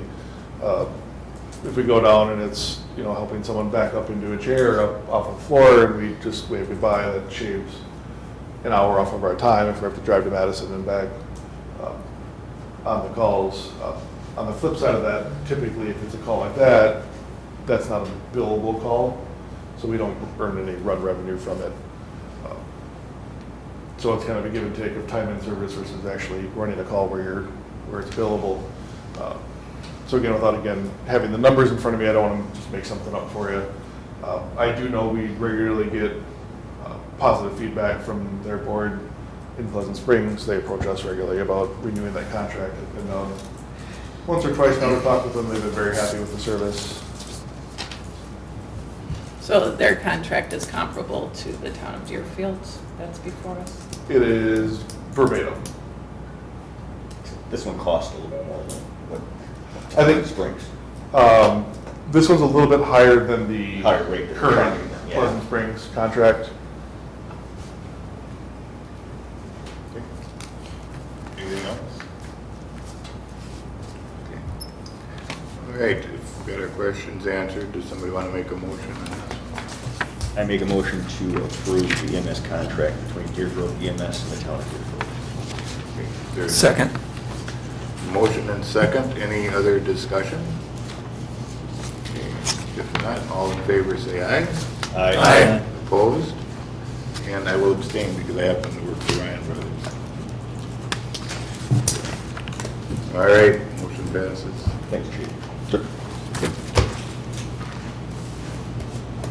All right, Law Enforcement Committee, discuss and consider changing Village Ordinance 118, Animals, Article 3, and you read the Animal Control subsection, to require animals out of their yards to be on a leash, with the requirement that the leash be no more than 4 feet in length. And we've had issues with dogs walking basically without a leash that have gone astray and done other things that they shouldn't have, so. Well, once again, I find myself in the midst of a animal.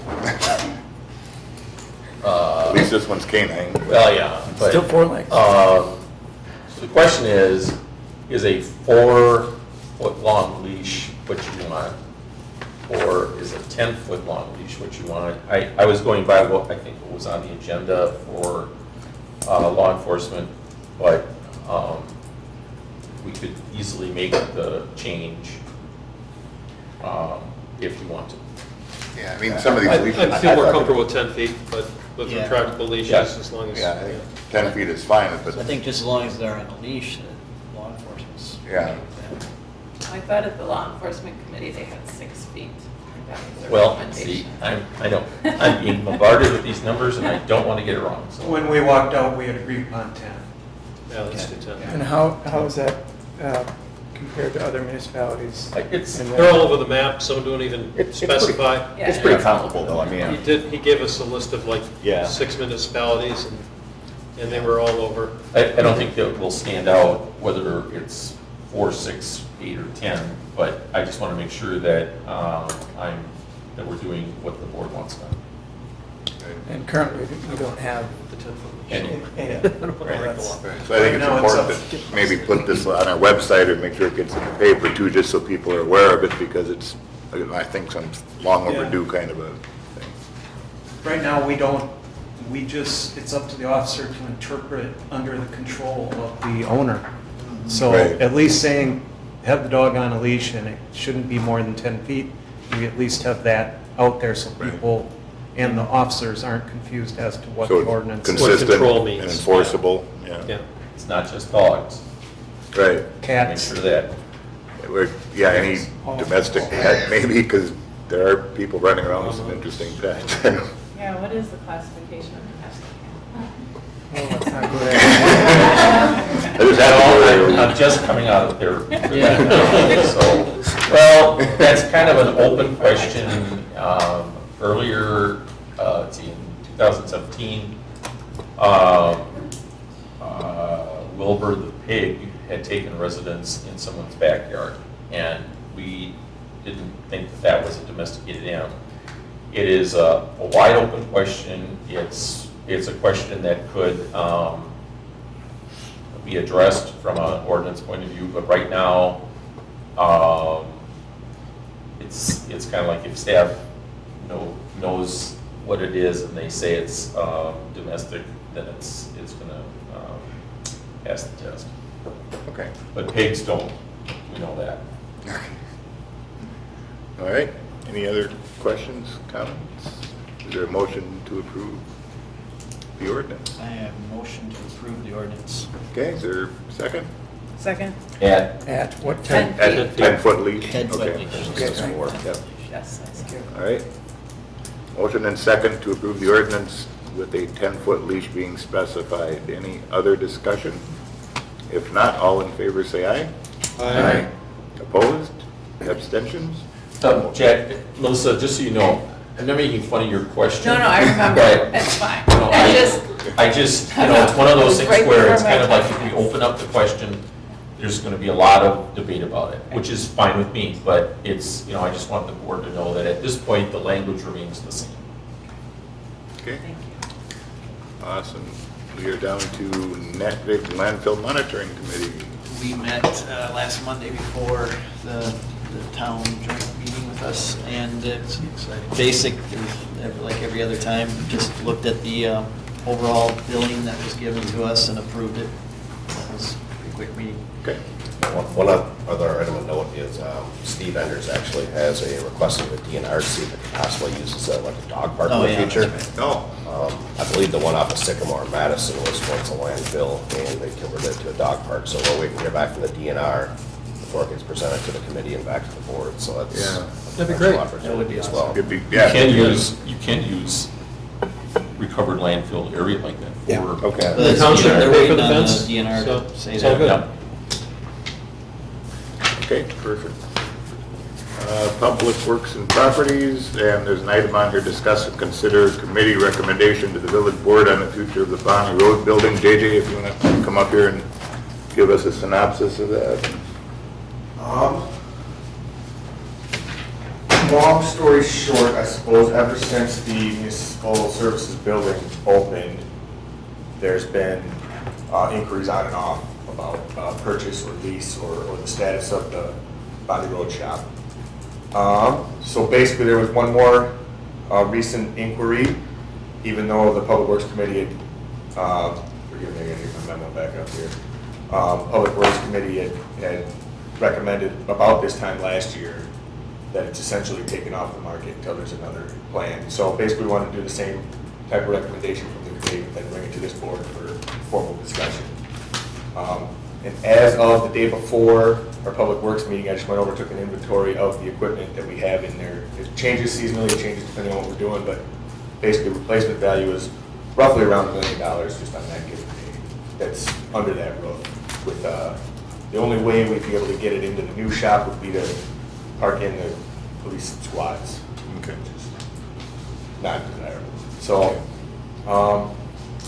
essentially, we had a healthy discussion at committee level, and I don't know, John, if you wanted to add anything, but basically there was a motion to. No, I mean, the discussion really is around protecting that equipment, protecting our investment, and the alternative would be another investment in another building, a salt shed, et cetera. And the building is in fine shape for storage and fine shape for our equipment. So it doesn't make, the committee felt like it didn't make sense to entertain anything until we have an alternative in place. And if we lost that building, we'd lose the brush pickup, right, with brush. Well, you'd have to relocate then as well. Yeah. So Yeah. you're looking at Composting. That's what well, whatever it is Composting, yeah. called. Okay. I'm sorry, composting. Yeah, So so there's What a is it number of called? things you have to Compost. consider. Composting, thank you. Don't drop brush there. Okay. So the committee wants to not consider selling it, or is there no lease either? Is that kind of where you're at? Yeah, nothing, because it Okay. doesn't make sense to put our equipment outside. Yeah. Well, another thing to note that when MSA did a facility study of all our buildings just a couple of years ago, and one thing was if there was lease, basically our ventilation system there is out of compliance with building codes. So we may have to either, I mean, we're just cold storage. Yeah. Essentially, we keep it like 40 degrees, but Right. we may have to involve Mr. Boucher if we were looking to lease it because there may Okay. be some liability there. So it's a similar discussion to leasing the portion of the building that we currently house all the other all the other staff. And Yeah. there would be a significant investment to be made just to lease it, or even, maybe even to sell it, to bring it up to snuff from that perspective. So Okay. the committee felt like that's not the best interest of our village at this point. Okay. All right, so this is a discuss and consider item. Item A is discuss and consider the recommendation to the village board on the future of the Bonnie Road School building. Somebody want to make a motion to approve that? I will make a motion to Okay, say that we Accept the recommendation. accept the recommendation from the committee, okay, which is not to lease or sell that building until we have alternative spots Okay. for the salt shed, the equipment, and the grass clippings, not brush. okay. Is there a second? Second. Okay, motion and second. Any other discussion? All in favor, say aye. Aye. Opposed? Abstention? Okay, motion passes. Emergency government. Yeah, we met last Wednesday. Discussed some of the EOC communication upgrades, the web boost, which is an antenna you put on the roof, pull it down in the room, enhances all cellular service signal is going to be done. We also decided to buy 4 cell phones that would stay in the room under the state of Wisconsin contract. Costs about 50 cents a month for each phone. And then if they do get used, there's a minute charge, but we don't anticipate that it's going to be used all that often. And then some of the other Hydrite sponsored improvements, I guess a couple things. Hydrite is going to give a check to the EOC on May 21st at 3 o'clock. At Hydrite, they're giving us $2,000. Any of those improvements need to go through the Joint Fire Commission first, and then comes to the EOC as to what we need to do in our room down there. Okay. Monona Grove Schools, they've adopted ALICE, Alert, Lockdown, Inform, Counter, Evacuate for active shooter incidents. Staff have been trained and will continue to be trained annually. Student training began at the end of April and will continue yearly with a minimum of 2 drills a year in addition to tabletop conversations. District Safety Committee continues to meet and update safety plans, and the district is applying for a safety grant offered through the state of Wisconsin. What else? Landmark offered to do some sort of event training, offer their facilities up to us, so that will be a future agenda item. And next meeting will be on June 6th at 6:30. There we will do election of committee officers, also discussion of a phone tree in case of an event. And that's it. Okay. All right, thank you. We're down to reports from village officers. Troy? I got a letter in the mail from a concerned citizen about fireworks. I appreciate someone taking the time and doing that, so. Yep. Yep, I think we all got one, so yeah. I think they might have been here tonight. I think. Yeah, I would assume it was, but it's just, again, without citizen involvement, we don't know, so. Right? James? No report? Okay. Jeff? Melissa? So on Friday, I went to Local Government 101 conference in Brookfield with John. We'll both be there. And it had numerous government officials that were newly elected and some that were not. Some had been there had been an official for 20 plus years. So it was a wide assortment. They touched on public works and how the pipes and roads break down over time and how to budget for that or keep up the maintenance to prevent larger unexpected expenses.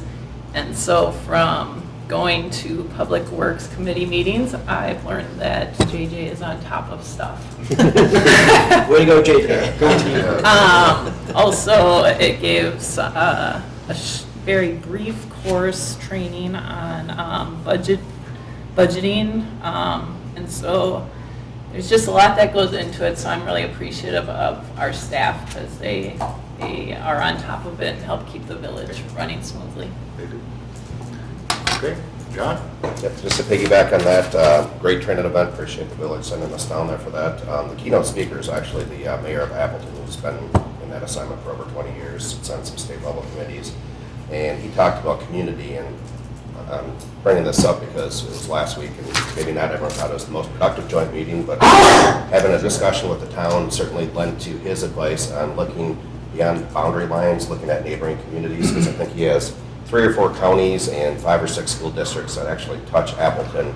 And to build the convention center that they built up there years ago, it took a lot of coordinating. So the sense of community and maybe reaching out to our neighbors, I think is a takeaway. And like I told you, Jack, I'll type up some notes, keep it short, so the board can kind of learn what Melissa and I learned. Okay. Another item is May 20th. It's a Sunday at 6:30. Got the use of Village Hall for a discussion of community members that wanted further information on the facility survey for the school district and potential survey results, which won't be available, but I'm assisting with running that, so if people are available on Sunday, May 20th at 6:30 here, I'll coordinate with Matt to get the keys prior to that, maybe set up the room. That's all I have. Okay. John? So what didn't make on the EMS portion was a couple other subcommittee meetings on the 26th of April. This was a closed session with the for collective bargaining, just to hear what the union has consideration for their collective portion of the bargaining portion of it. And then, so the subcommittee heard their wants, and we'll take that back to the commission. The other thing we did was had another meeting that afternoon in which we talked about the replacement for the account manager, both the position description and getting that thing posted so that we can get somebody in that role. All right. So those are both occurring on the 26th of April. Okay. A couple things under my reports here. Discuss and consider trustee committee and commission appointments. I think everybody, but I know Melissa had asked about getting on joint fire as an alternate. Well, I talked with Jeff, Okay. and he said that we could, that he maybe doesn't want to. Do the emergency government. Oh, Sorry, okay. Troy. I mean, we could. So I would be willing to do that. Okay.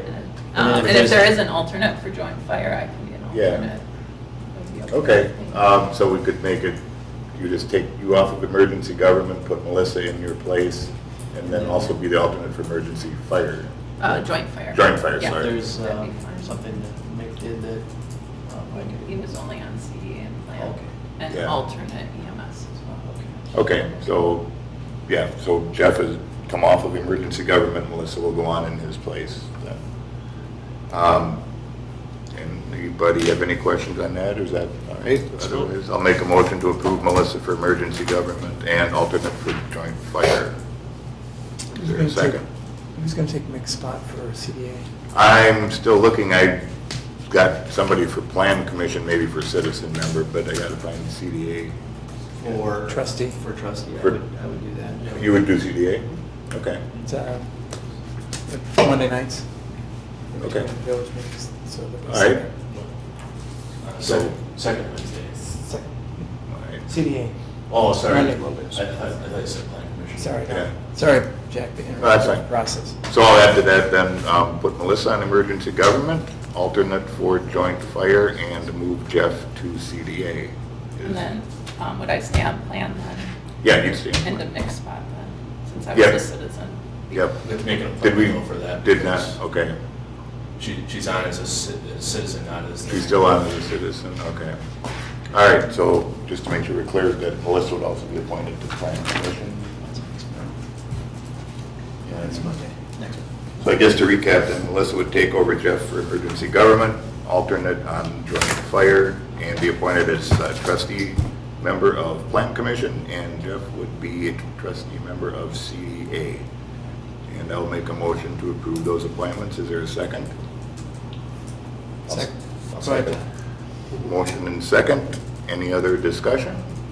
If not, all in favor say aye. Aye. Opposed? Abstentions? A motion passes. As far as citizen appointments, I'd asked Kyle about coming on Plan Commission. I got a text back from him, said, do you meet once or twice a month? And I said once, and I have not heard back if that means he accepts it again. So I guess I'll table that one at this point. But I'm trying to ask Kyle Broom if he wants to come back on Plan Commission as a citizen. That'd be a good addition. So, I guess one thing of note on emergency government, a year from now, I'm probably going to have to get off that committee because I'll be taking over his role as Lions president, which meets on the same night. Okay. So, just planting that seed now. okay, good to know. Thank you. All right. Jack, could I just make a suggestion is maybe Lisa could have a complete list of everyone for the next meeting, and then Yeah, the absolutely. board could approve that specifically so that there's no question. Yep. Having spent time with both Lisa and Deb trying to figure out whose terms are over or whatever, or Right. who's been appointed, it might be good to have that. Absolutely, because people's terms do stagger, especially when you have citizen members. So if you want to update a list for everybody, and then we'll make sure there's no vacancies or holes in that coverage. Okay. And third item under G is discuss and consider weed commissioner appointment, and I believe that goes to the Public Works guy. I think it's an annual thing. Have you introduced any innovations in the weeds? Or? And I guess it's just a noxious weed issue. If somebody has a complaint, then you don't go looking for it. It's more on a complaint basis. Yeah. Who was last year's? Who was the weed commissioner last year? That was me. I moved to make you meet weed commissioner again this year then. All right. Eternally. Does he get a sash? Try to hold back the excitement there. You're undefeated. That is a good point. I'll second that. Okay. When you come over, do you bring spray? Motion and second. Yep. Okay, motion and second to appoint JJ Public Works Director as weed commissioner. Is there any other discussion? If not, all in favor say aye. Aye. Opposed? Abstentions? Okay, motion passes. The last one, discuss and consider recommendation to Joint Review Board for Paula Severson as a public member on the Joint Review Board. We did receive an email, maybe she sent the email to the board today saying that she wants to withdraw her name from this. Just so the board knows, you technically don't have to make any action on this item. It's the Joint Review Board itself that actually makes the appointment. We just figured, since we had this meeting and Paula was interested a while back, that, we could kind of get the board's endorsement to pass it along to the Joint Review Board. In her absence, we just have to find, some other citizen member relatively quick here. That the first meeting will be, it's May 29th. Yeah. 22nd, yeah. So, Jack brought up Kyle's name tonight. I think the idea would be to find someone that has some experience, maybe on a past board, that understands tax increment districts and things like that. So someone like, we could approach him. It's a 2-meeting commitment. There's an organizational meeting, and then they basically get introduced to the project plans, and then there's a 1-month kind of waiting period for the next meeting where they, review that plan and come back and make a decision.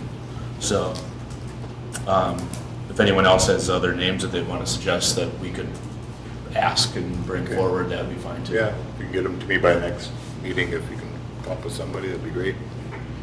Okay, thank you. All right. Lee Boucher, anything? The only thing I wanted to just remind the board is that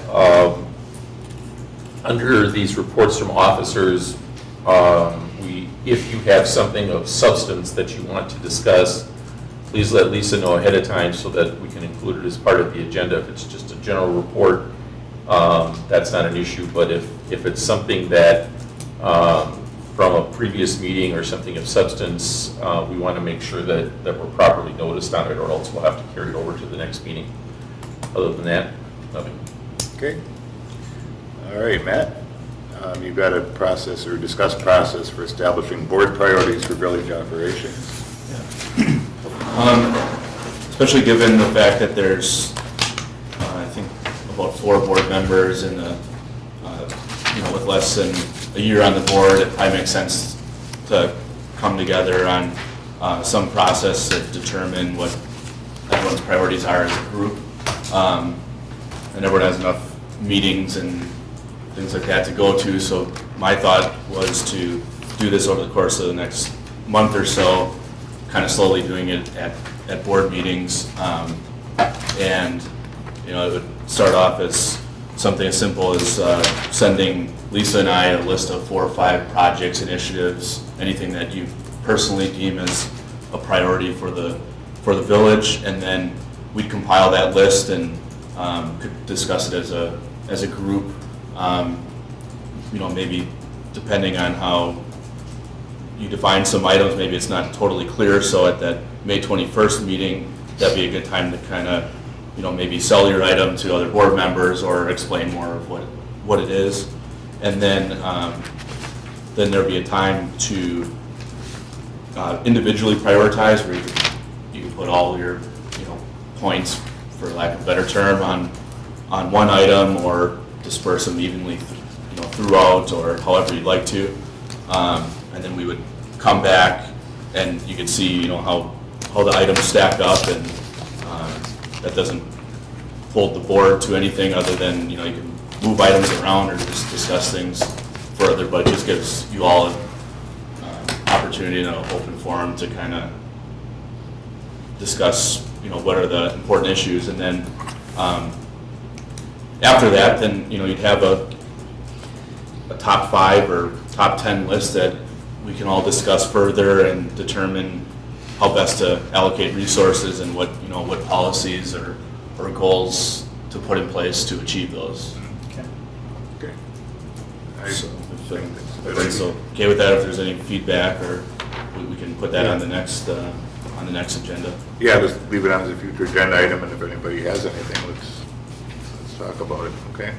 Do you have any thoughts on But it? we can go ahead and make that list and get that to both you and Lisa. Yeah, as a starting point, yeah, Like thanks, 4 or 5 thanks, Jeff, yeah. Okay. There's no magic to the number. If someone wants to, if you want to submit 7 items, I think the idea is when you start, if everyone has 7 completely different ones, that gets to be a lot of items to consider, so that was why I was trying to keep it to a lower number, but. Yeah, probably fine. But yeah, if you could just send Lisa and I an email of 4 or 6, again, projects, initiatives, purchases, initiatives. It could be as broad or specific as you'd like, and then those can be discussed individually by whoever submitted those to maybe further explain or define what those are at the next meeting. Okay.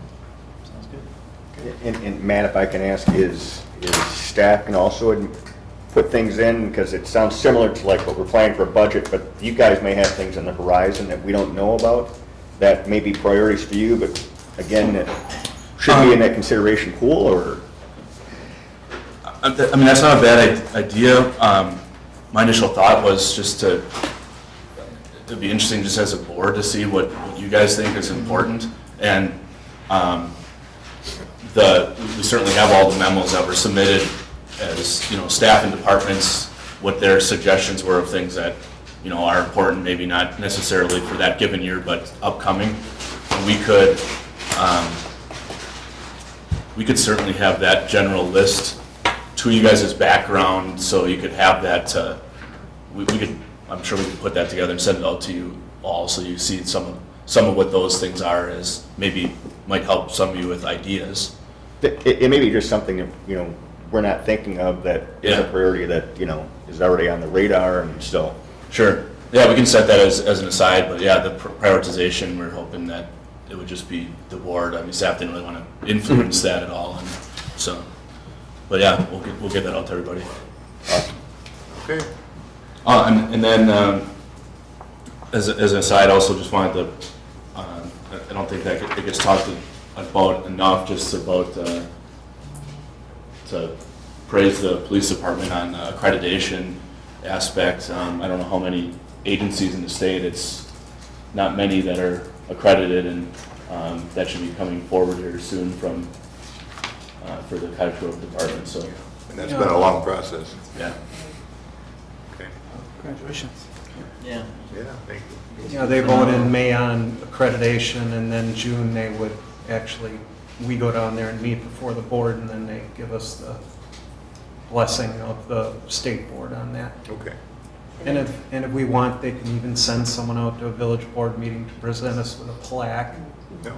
I would gladly Yeah, take a absolutely. picture with a newspaper. That would actually be really I good. did that too, if you go somewhere, you can always submit it. Oh, okay. Yeah, we'll be happy. All right. Perfect. Okay, Aaron? No report. Anything else, Chief? Yeah, a few things.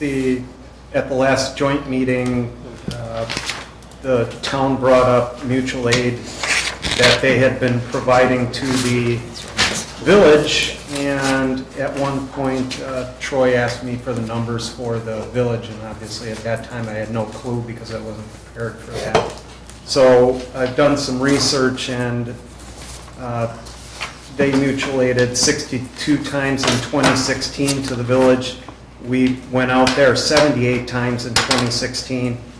And then 39 times in 2017, they came into the village to assist us, and 70 times in 2017, we went out there.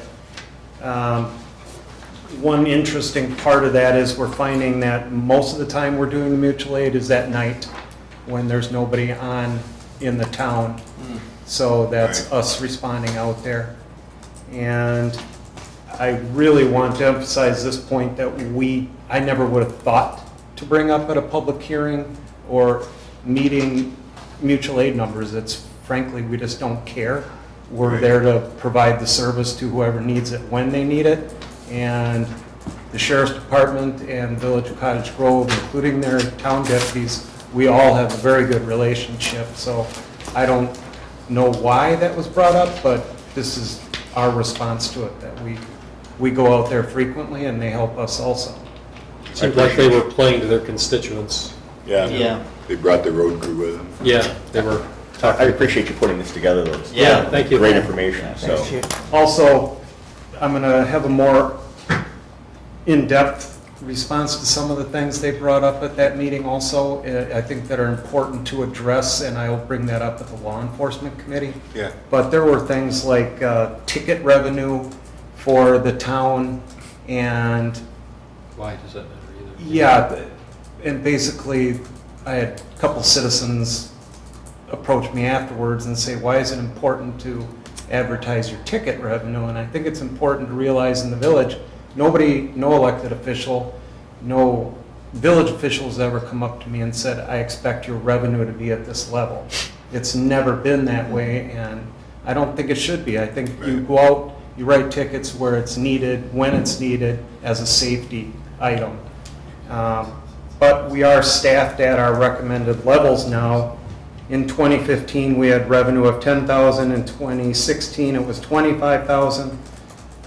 Then in last year, it was $34,000. So as we've increased our staffing levels and are more able to spend time proactively on traffic enforcement, we have gone up in our revenues. So I think that's important to bring up, that we're not out there revenue driven, but we have increased our traffic enforcement, and correspondingly so goes up the revenue to the village.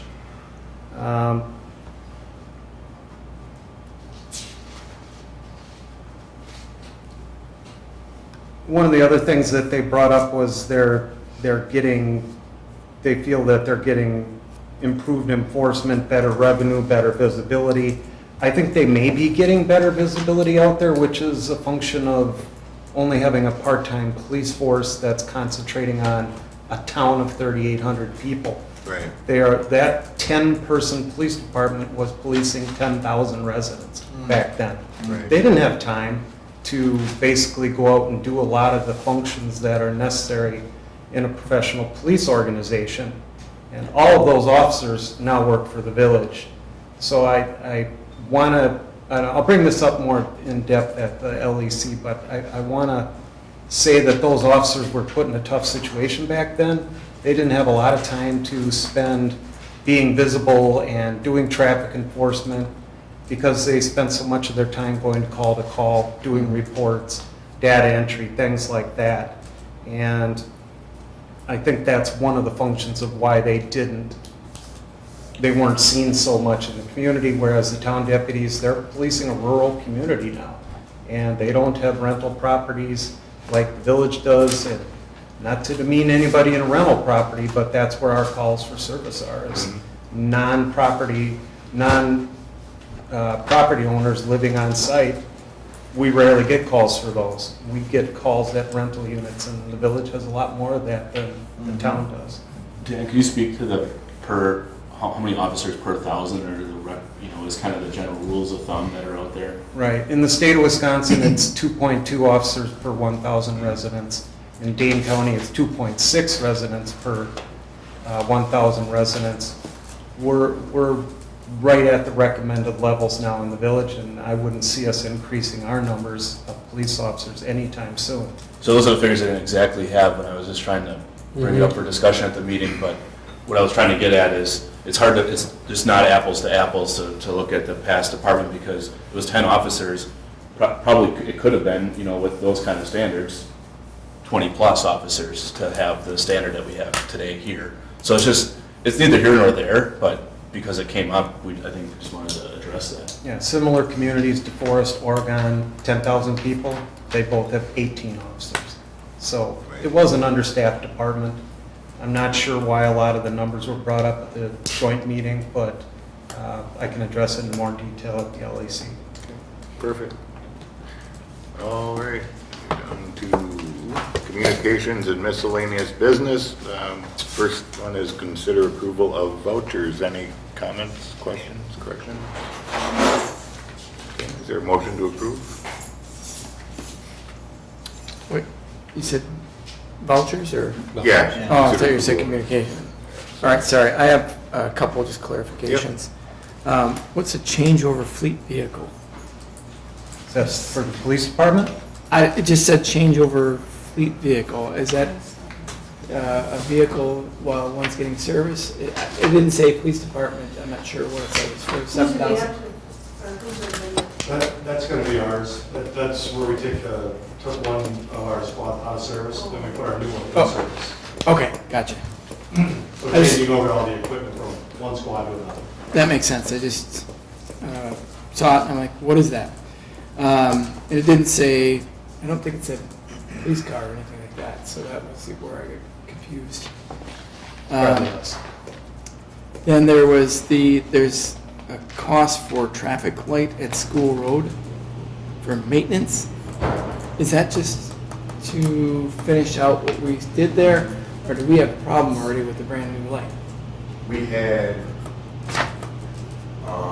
was to finish out. Okay. I want to make sure it's the right one I'm remembering. Yeah, it was for. It would be under warranty otherwise. Yeah, that's what I thought. So it was over. Yeah, that's why we were waiting for that, the parts for the lights supposed to come in August. They finally came in there to go out and finish that contract. All right, those are my questions. Thank you. Okay.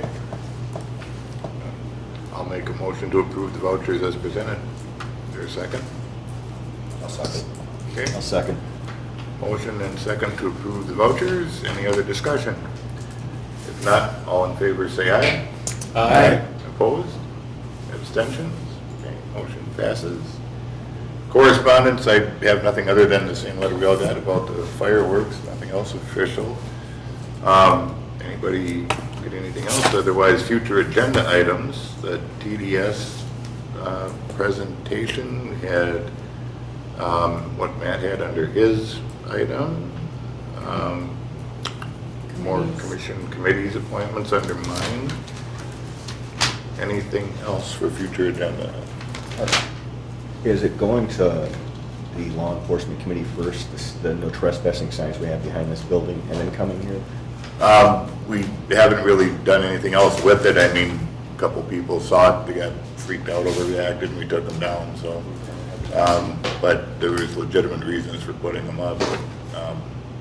But, I guess I don't think it really makes, I don't know, people feel welcome to Cottage Grove, no trespassing. It's Village Hall. The people that were causing the problem should feel welcome back there. Yeah. I mean, it's a liability issue. If somebody gets hurt on our property, that's where what it really comes down. And while we're sitting here tonight, I'm watching kids running in and out of the street, and if a kid gets hit, rather than playing in the yard, Well, I don't want them in our yard, but, I guess I'd like to have further discussion on that. yeah, that's fine. That would probably be appropriate. Yeah, it would be, I just turned to chief, the plan was to go to LEC with that, and yeah, probably, maybe the trespassing isn't the, It could be no loitering, it maybe could be that's not the whatever. right but- way to go about it. No loitering. But what I've asked Matt to do is contact our insurance company for their thoughts on it too, because if somebody gets hurt here, I don't want them saying, well, you're not covered, because that's not gonna But work. they could be at a park and get hurt. I Yeah. don't think the liability is any different. No, but I don't want the chief having to go outside and chase people away because they're pounding on our windows either. I think there's one particular issue with there was someone was arrested and someone was sent to the hospital with an object that was, someone struck in the head with a bocce ball.